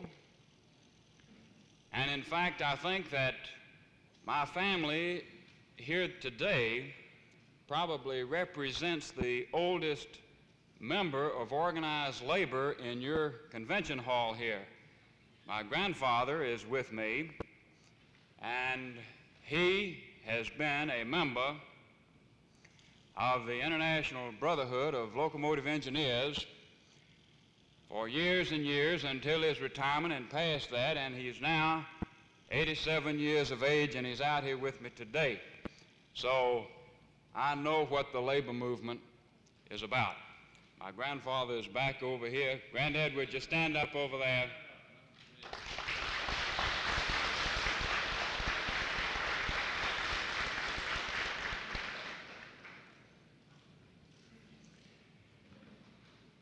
I listened with a great deal of interest to the report of the Credentials Committee, to the number of delegates that you have certified to this convention, and the number of guests who had signed in here. And I was interested to note that you have a substantial representation here in the year 1962 for the people of organized labor in the state of Mississippi. And at the outset, I would like to make this prediction, and I have every confidence that this is one prediction that will come true. 10 years from today, if I can come back to your convention of 1972, you will have 10 times the number of delegates that you have here today. You'll have to meet in the auditorium. Sometimes I think that when you are part of an organization and you get kicked around and you have the ups and downs that go with it in its daily life, sometimes we lose sight of the overall accomplishment, of the overall goal. And it's very easy for us to get discouraged and to think that, well, we're just not getting anywhere. But as one who can view your situation from sort of outside the door, as it were, I think that you're making tremendous progress in Mississippi. You people are the pioneers of the labor movement here, and I guess to the pioneers of any movement, things seem to go slowly. And of course, another characteristic of pioneers is that they are extremely independent-minded. They think for themselves, and I think that that is a good thing. And yet, the pioneers of our country had to remember that despite their independence, despite the fact that they wanted to think for themselves and do for themselves, and each chart his own course, they had to remember that they had to unite behind one solid cause, and they had to set aside little petty differences that might crop up here and there that otherwise would spell defeat for the movement itself if those little differences were not reconciled and put aside for the greater good of the whole movement. And I think that that's what the people in organized labor must do. You have your problems. Undoubtedly, an organization of the scope and magnitude of this will continue to have in the days to come. But just remember that the cause which you advocate is a good cause. It's good for you, and it's good for Mississippi. And in that spirit, recognizing that it is an ultimate goal that you're seeking, reconcile your differences within your own organization and present to the people of Mississippi a united and a solid front. By doing that, success will be yours. I would like to take a few moments to talk with you about the Young Democrats, what we are, what we aspire to, our beliefs. And I would like to do it in the frame of reference by going back and observing that in recent months there has been a great deal of hysteria in the public news on the subject of patriotism. We've had some individuals in our state and who have traveled to our state and gone on who have set themselves up as the great patriots. Nobody else but them can judge true patriotism. And I'd like to analyze that and discuss it with you here this afternoon. What is actually the spirit of America in our day-by-day lives? What does it mean to us politically here in Mississippi? And launching into that, I'd like to take up first for our consideration the subject of reapportionment. The Young Democrats believe very strongly that we should have a fair and equal reapportionment in Mississippi.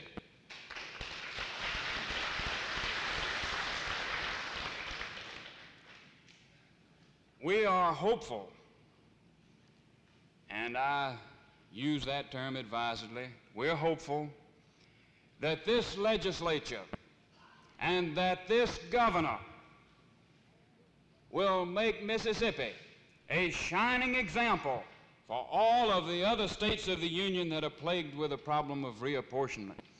That they now, while they are in session in the year 1962, will come forth with a workable program of reapportionment that is fair, that will give each county in Mississippi a fair shake, so that the other states of the Union can then look and say, well, this is what Mississippi did in 1962.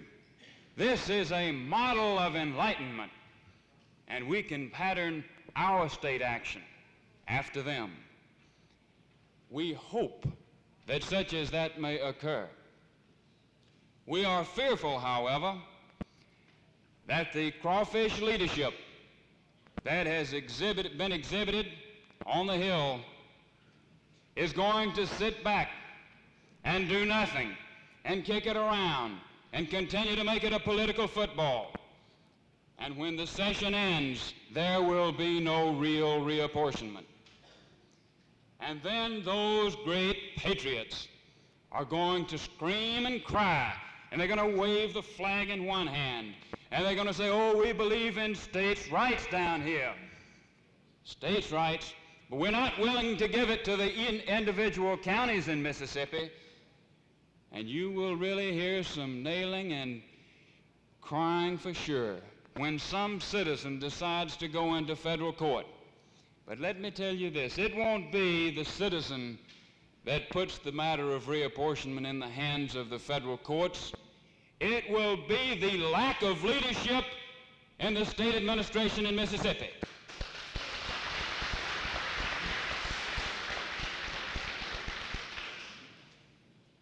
You know, we've heard this expression from certain individuals who we will dignify by calling them leaders,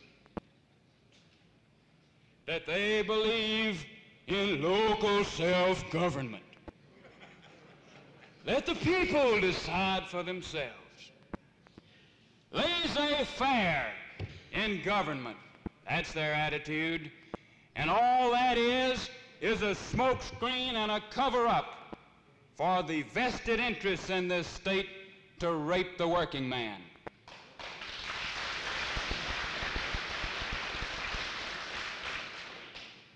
We have a classic illustration in this 1962 Mississippi legislature of what happens when you do not have effective hands guiding the ship of state. It flounders around and it gets nowhere. And when we look back upon 1962, we will truly wonder if it ever left port. The Young Democrats would like to see in Mississippi the election day changed from Tuesday to Saturday.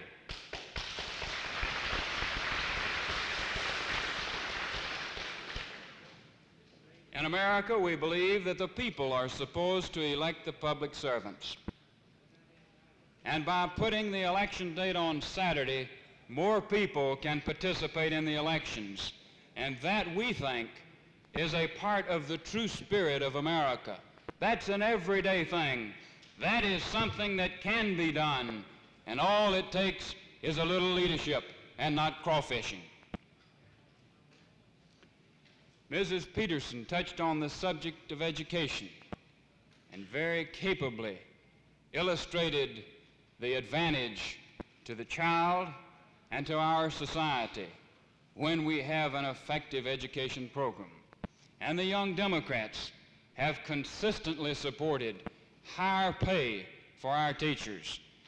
Give them higher pay and then expect higher qualifications of them. Make it easier for our children to stay in school. But we can only do that. We can talk of it as an abstract thing, but we've got to realize that keeping a child in school takes money. That means that the family has to have an income sufficient to meet those expenses. And that comes right back to organized labor and the overall economy of our state. So you people are going to have to keep battling your battle to continue to raise the standard of living in Mississippi so that our children will have a better shake tomorrow than they've had in the past. Another thing that we advocate, and Mrs. Peterson also touched at length on the subject of women, but she didn't mention this, and I'm glad she didn't. We want to see women serving on juries. There is no reason under the sun in this day and age that a woman shouldn't serve on a jury. And we think that that's a part of the spirit of America.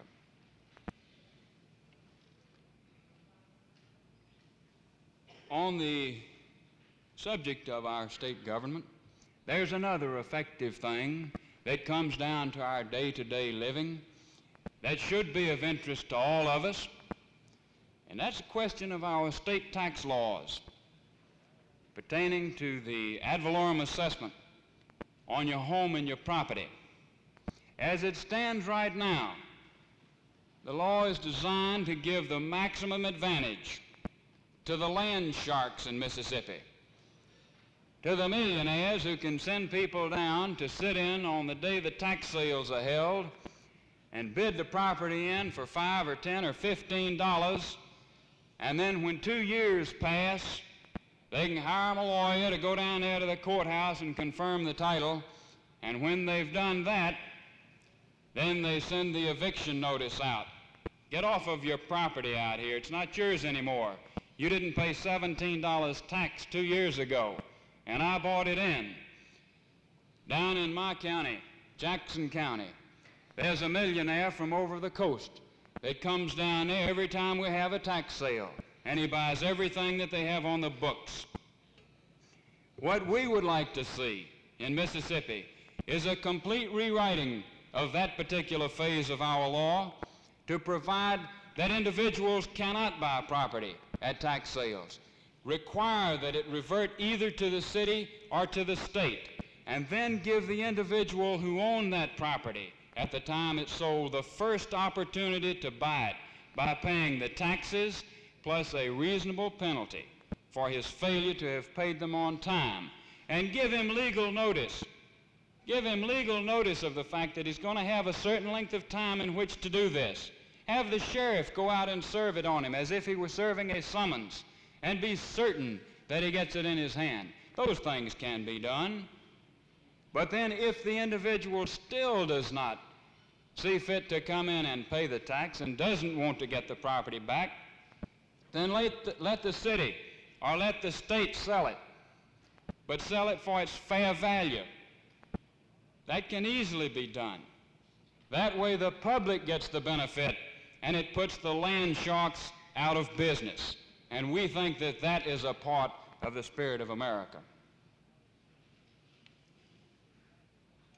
From some of the accounts that you may have read in certain segments of the press concerning the Young Democrats, you would perhaps think that we were a rubber stamp for any views that the president might seek to express. But I've always found that most Mississippians retain a certain amount of individualism, which is good. And while by and large we admire and respect President Kennedy, and we support every program that we can conscientiously support, nevertheless, when we find cause to disagree with him on a basic matter, we do disagree with him. And one of the things which we bitterly disagree with President Kennedy about is the question of removing the illiteracy tests. We think that it is ill-advised, that it will not do good, that it will do harm to this country of ours. And so every opportunity that I have, I use to disagree, to express our disagreement, and to try and put across the point that what we need to do is not lower the standards, but raise the capability of the individuals. And when they come up to a reasonable standard, then certainly they would be qualified and eligible to vote then. You know, we find, of course, our organization is much younger than yours. We were organized in 1957. But because we had an idea and we have stuck to it, that the people of the state of Mississippi are actually due the benefits of the operation of government and not a few, we found that we inherited many of the same enemies and foes that organized labor happens to have. So, to a certain extent, perhaps we are paddling up or down the same stream as the case may go. But the reason that this came about is purely and simply because we believe that government, state government and local government, should be operated for the benefit of the people and not for the benefit of the vested interests, as we have seen time and time again in our state government. I would like to discuss briefly with you the views that we hold on the question of organized labor. And I think that I can express my position on this by looking back and thinking of the various developments that have taken place in this great land of ours. And looking among those developments, you will see one that stands head and shoulders above all else.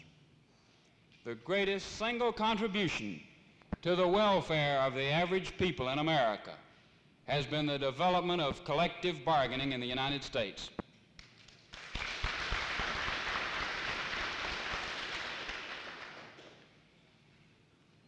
We take offense at people in your organization, such as Hoffa and Beck, but certainly we realize, as intelligent people, that any movement as large as the labor movement is bound to have a few rascals in it. And we look to labor itself to clean out its own house. That's your primary responsibility. We do not wish to see in labor gangsterism that attempts to control the lives of the individuals and to dictate sordid politics to the individual members of labor. We want to see fair play on both sides of the collective bargaining table. And it has been my happy experience in years gone by in working with labor to find that the primary thing that the working people of Mississippi want is simply a fair shake. I have seen political elections in South Mississippi where labor happens to be particularly strong. I have seen political elections where the candidates have gone and sought the support of labor. And I have yet to hear a single union man tell any candidate that he wants any particular favor for labor. That I have only heard them say, treat us fairly. Don't come out, if it's a chancery judge, don't come out with an injunction against us when you haven't even heard the facts. Give us a hearing. Give us a fair hearing. That's the only thing that I have heard requested by labor, a fair hearing. And of course, in America, we operate on the basis that every man is entitled to a fair shake when he has to go in court. We have seen in some of the counties in Mississippi a day when they did not have that privilege, where injunctions were issued against them without a hearing, and all that is implied with the term a court injunction. I think that as you people move forward, as you are moving forward, a greater awareness is developing on the part of the general public to the meaning of the labor organization in Mississippi.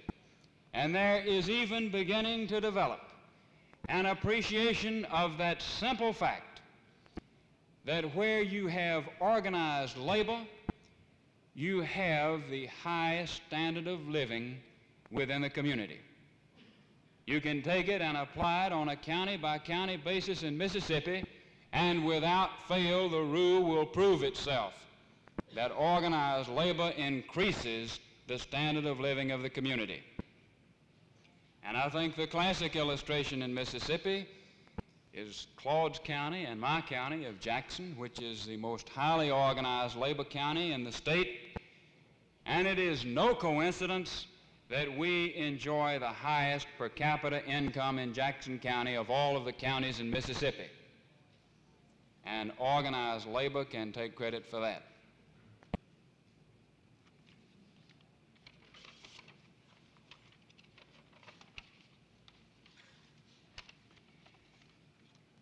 We hear a great deal of discussion in these days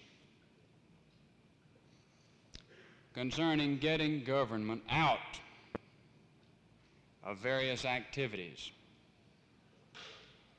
and letting private enterprise rock on along and handle the situation. We hear people saying that because government is in various activities, that things are going to the dogs. And we hear people with negative attitudes. We hear people saying that they doubt the loyalty of the President of the United States. And we have some who are insane enough, such as the people in the John Birch Society, to say that President Kennedy, President Eisenhower, and President Truman were communist sympathizers. And I tell you here today that those are the people, those people who say those things, those are the people who are more dangerous to the country, who are more dangerous to this land of ours than the Communist Party in this country, because they divide.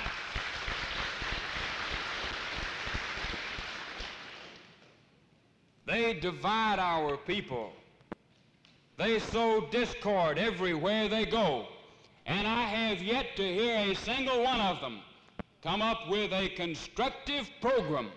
All they can do is criticize, and it's damned easy to sit back and do that.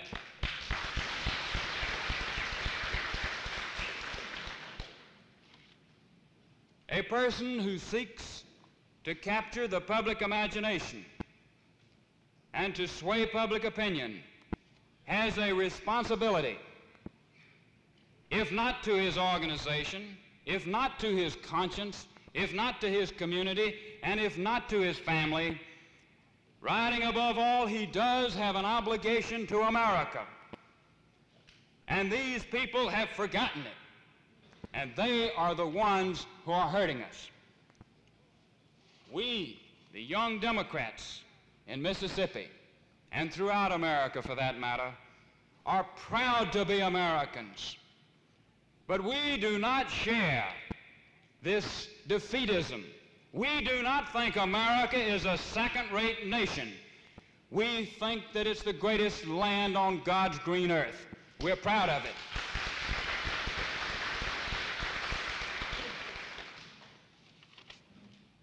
We are certain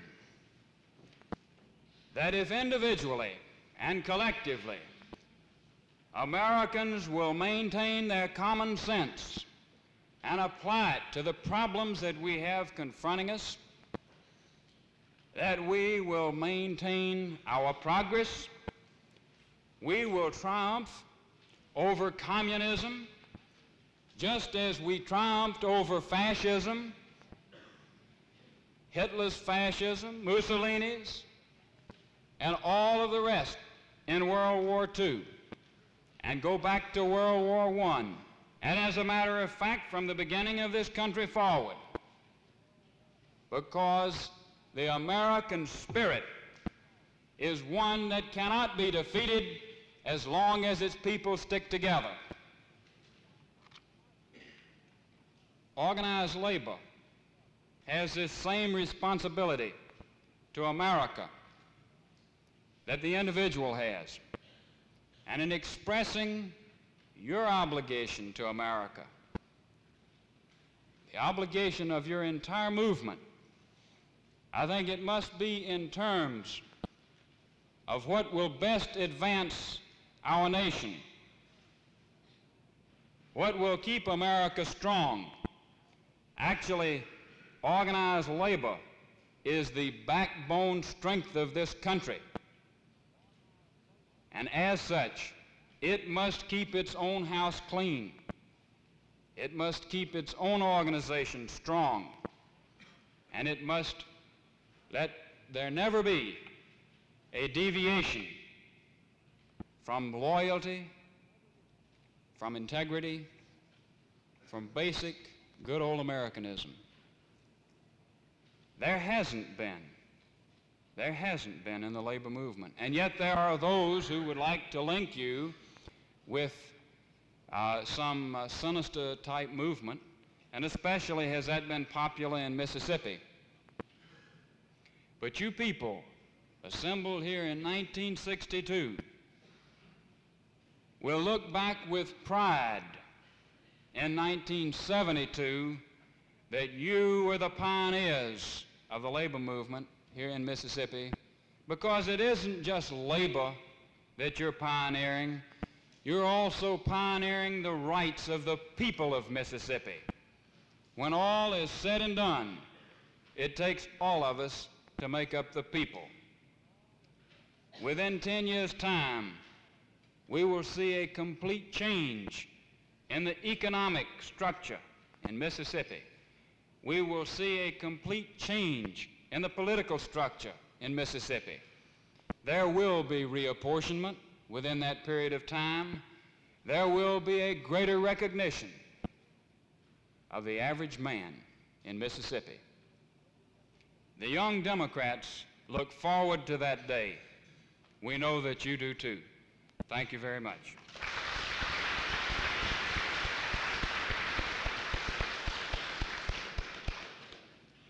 Thank you, Bob, for those wonderful remarks. It's a real pleasure to have you with us. I know that you look forward to meeting some of our people tonight at the dance. We'd like to extend to you and your father-in-law a welcome to attend the rest of the convention and drop by any time that you can throughout the next 3 days. It's been a pleasure to have you with us. This time we would like to ask the audit committee to give its report. We'd like to get that much business done because we're going to have a pretty full 2 days from here on in. As much as we can get out of the way now, the better we'll be. So at this time, I'm going to call on the chairman of the audit committee to see if they're ready to give us a report. Brother Jones.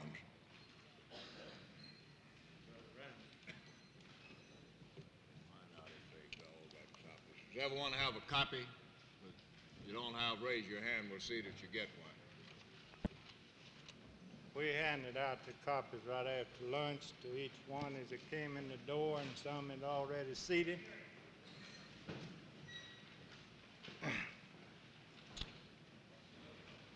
We are not auditors. We have checked the books. We are labor people like you are. According to the request of President Ramsey, we examined the records of the Mississippi Labor Council, AFL-CIO, for the year ending December the 31st, 1960, and December the 31st, 1961, and spell out in the Constitution, Article 6, dues, finances, expenses, and audit. The record also been examined by Ray Barnett Company, certified public accountants of Jackson, Mississippi, for the year of 1960, 1961. This committee has accepted the resolution of this examination, and in our opinion, the attached statement of these receipts and disbursement actually the transaction of the Mississippi Labor Council, AFL and CIO for the years ending in December 31 and 60 and December 31 and 61 are by the records.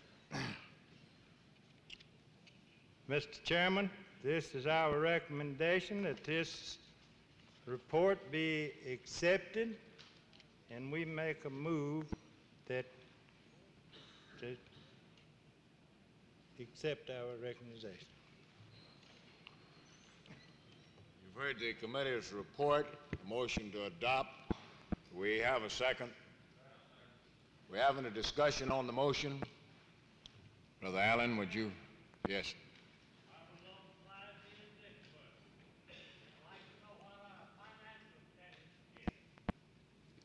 You don't have a copy of the audit there before you? Yeah, see, that was supposed to have been passed out to you.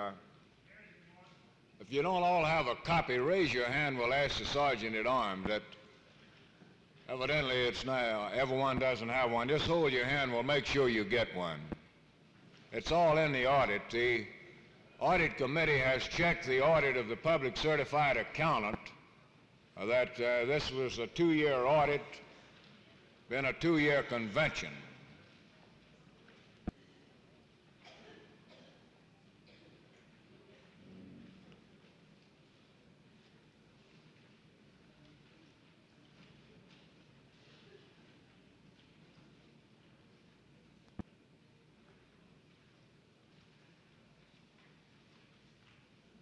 Past few years that the council will employ a public certified accountant, a certified public accountant, to audit the council's books at the end of each year, recognizing the fact that the average layman does not possess the necessary knowledge to go into these things. Therefore, the audit committee, as I view their report, has reproduced the public accountant's audit of the council's records and recommends that this report be adopted. We have any discussion now on the motion to adopt? You ready for the question? All in favor of the motion signify it by saying aye. All opposed, same sign. Motion carried and so ordered. Now we have a number of distinguished guests with us at this convention. We're very proud to have with us.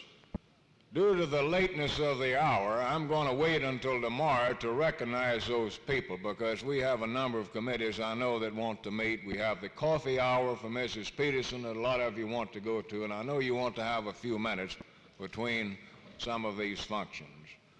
And also we have the dance tonight.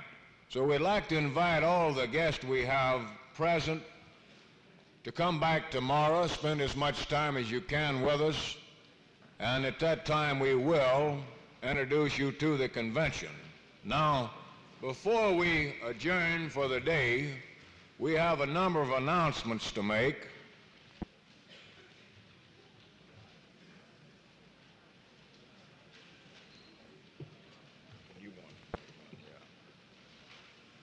Due to the fact that certain delegates that sent in credentials were not present, upon the request of other delegates, it's been necessary to make a few changes in the committee assignments. I'd like to make those announcements at this time. On the Constitution and Bylaws Committee, Brother J.M. Johnson would replace E.V. Edwards.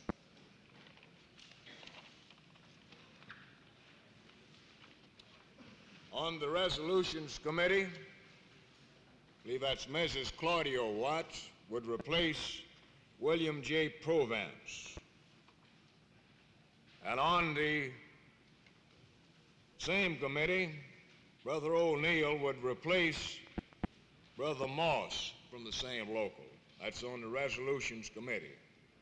I think most of these people have been notified. On the Legislative Committee, A.I. Pounders would replace Theron Pearson. I understand that Pounders is the delegate. That's the changes in the committee assignments.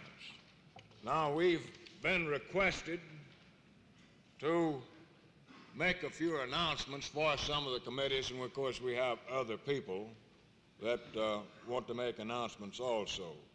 Been asked to announce that the COPE Committee will meet in Parlor A at 9:30 in the morning.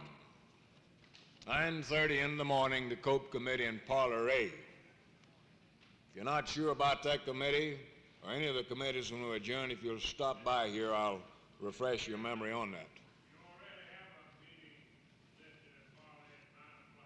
Well, let's make it Parlor B then. You have another one in Parlor A. Let's put this one in Parlor B. The COPE Committee in Parlor B, it's right next to it. I've been asked to announce that the Union Labor Committee will meet for a few minutes in room 422 of this hotel. Room 422, the Union Labor Committee. As soon as we adjourn, the Union Labor Committee, I understand it won't take you but a few minutes. According to the chairman, he'd like to get you together for just a few minutes. Brother Stanley, State Director CWA, I understand, wants to make an announcement. Mr. Chairman, to those communications workers of America that are in attendance, taking in consideration the hour of adjournment and that we have a number of female delegates who will be going to the tea at 5 o'clock, explaining this so they'll know the reason for the hour. There will be a meeting of all CWA delegates at 6 o'clock in room 821. And for those delegates who have sneaked out early, which they shouldn't have, those of you that are present, would you pass the word on about this meeting? Room 821, this hotel, 6 p.m. tonight. Brother Knight has an announcement. I just wanted to remind you of the fact that this audit that you were just handed certainly shouldn't be thrown around to where people outside our labor movement would pick that up. That certainly you're entitled to see the audit of our records, but I'm sure at the same time you understand what I'm talking about. So I would urge you to be rather careful with this audit. Please put it in your kits and carry it with you and see that no copy of this audit is left laying around. Also, in your kits, you have a financial report of 1961 of the Mississippi Committee on Political Education.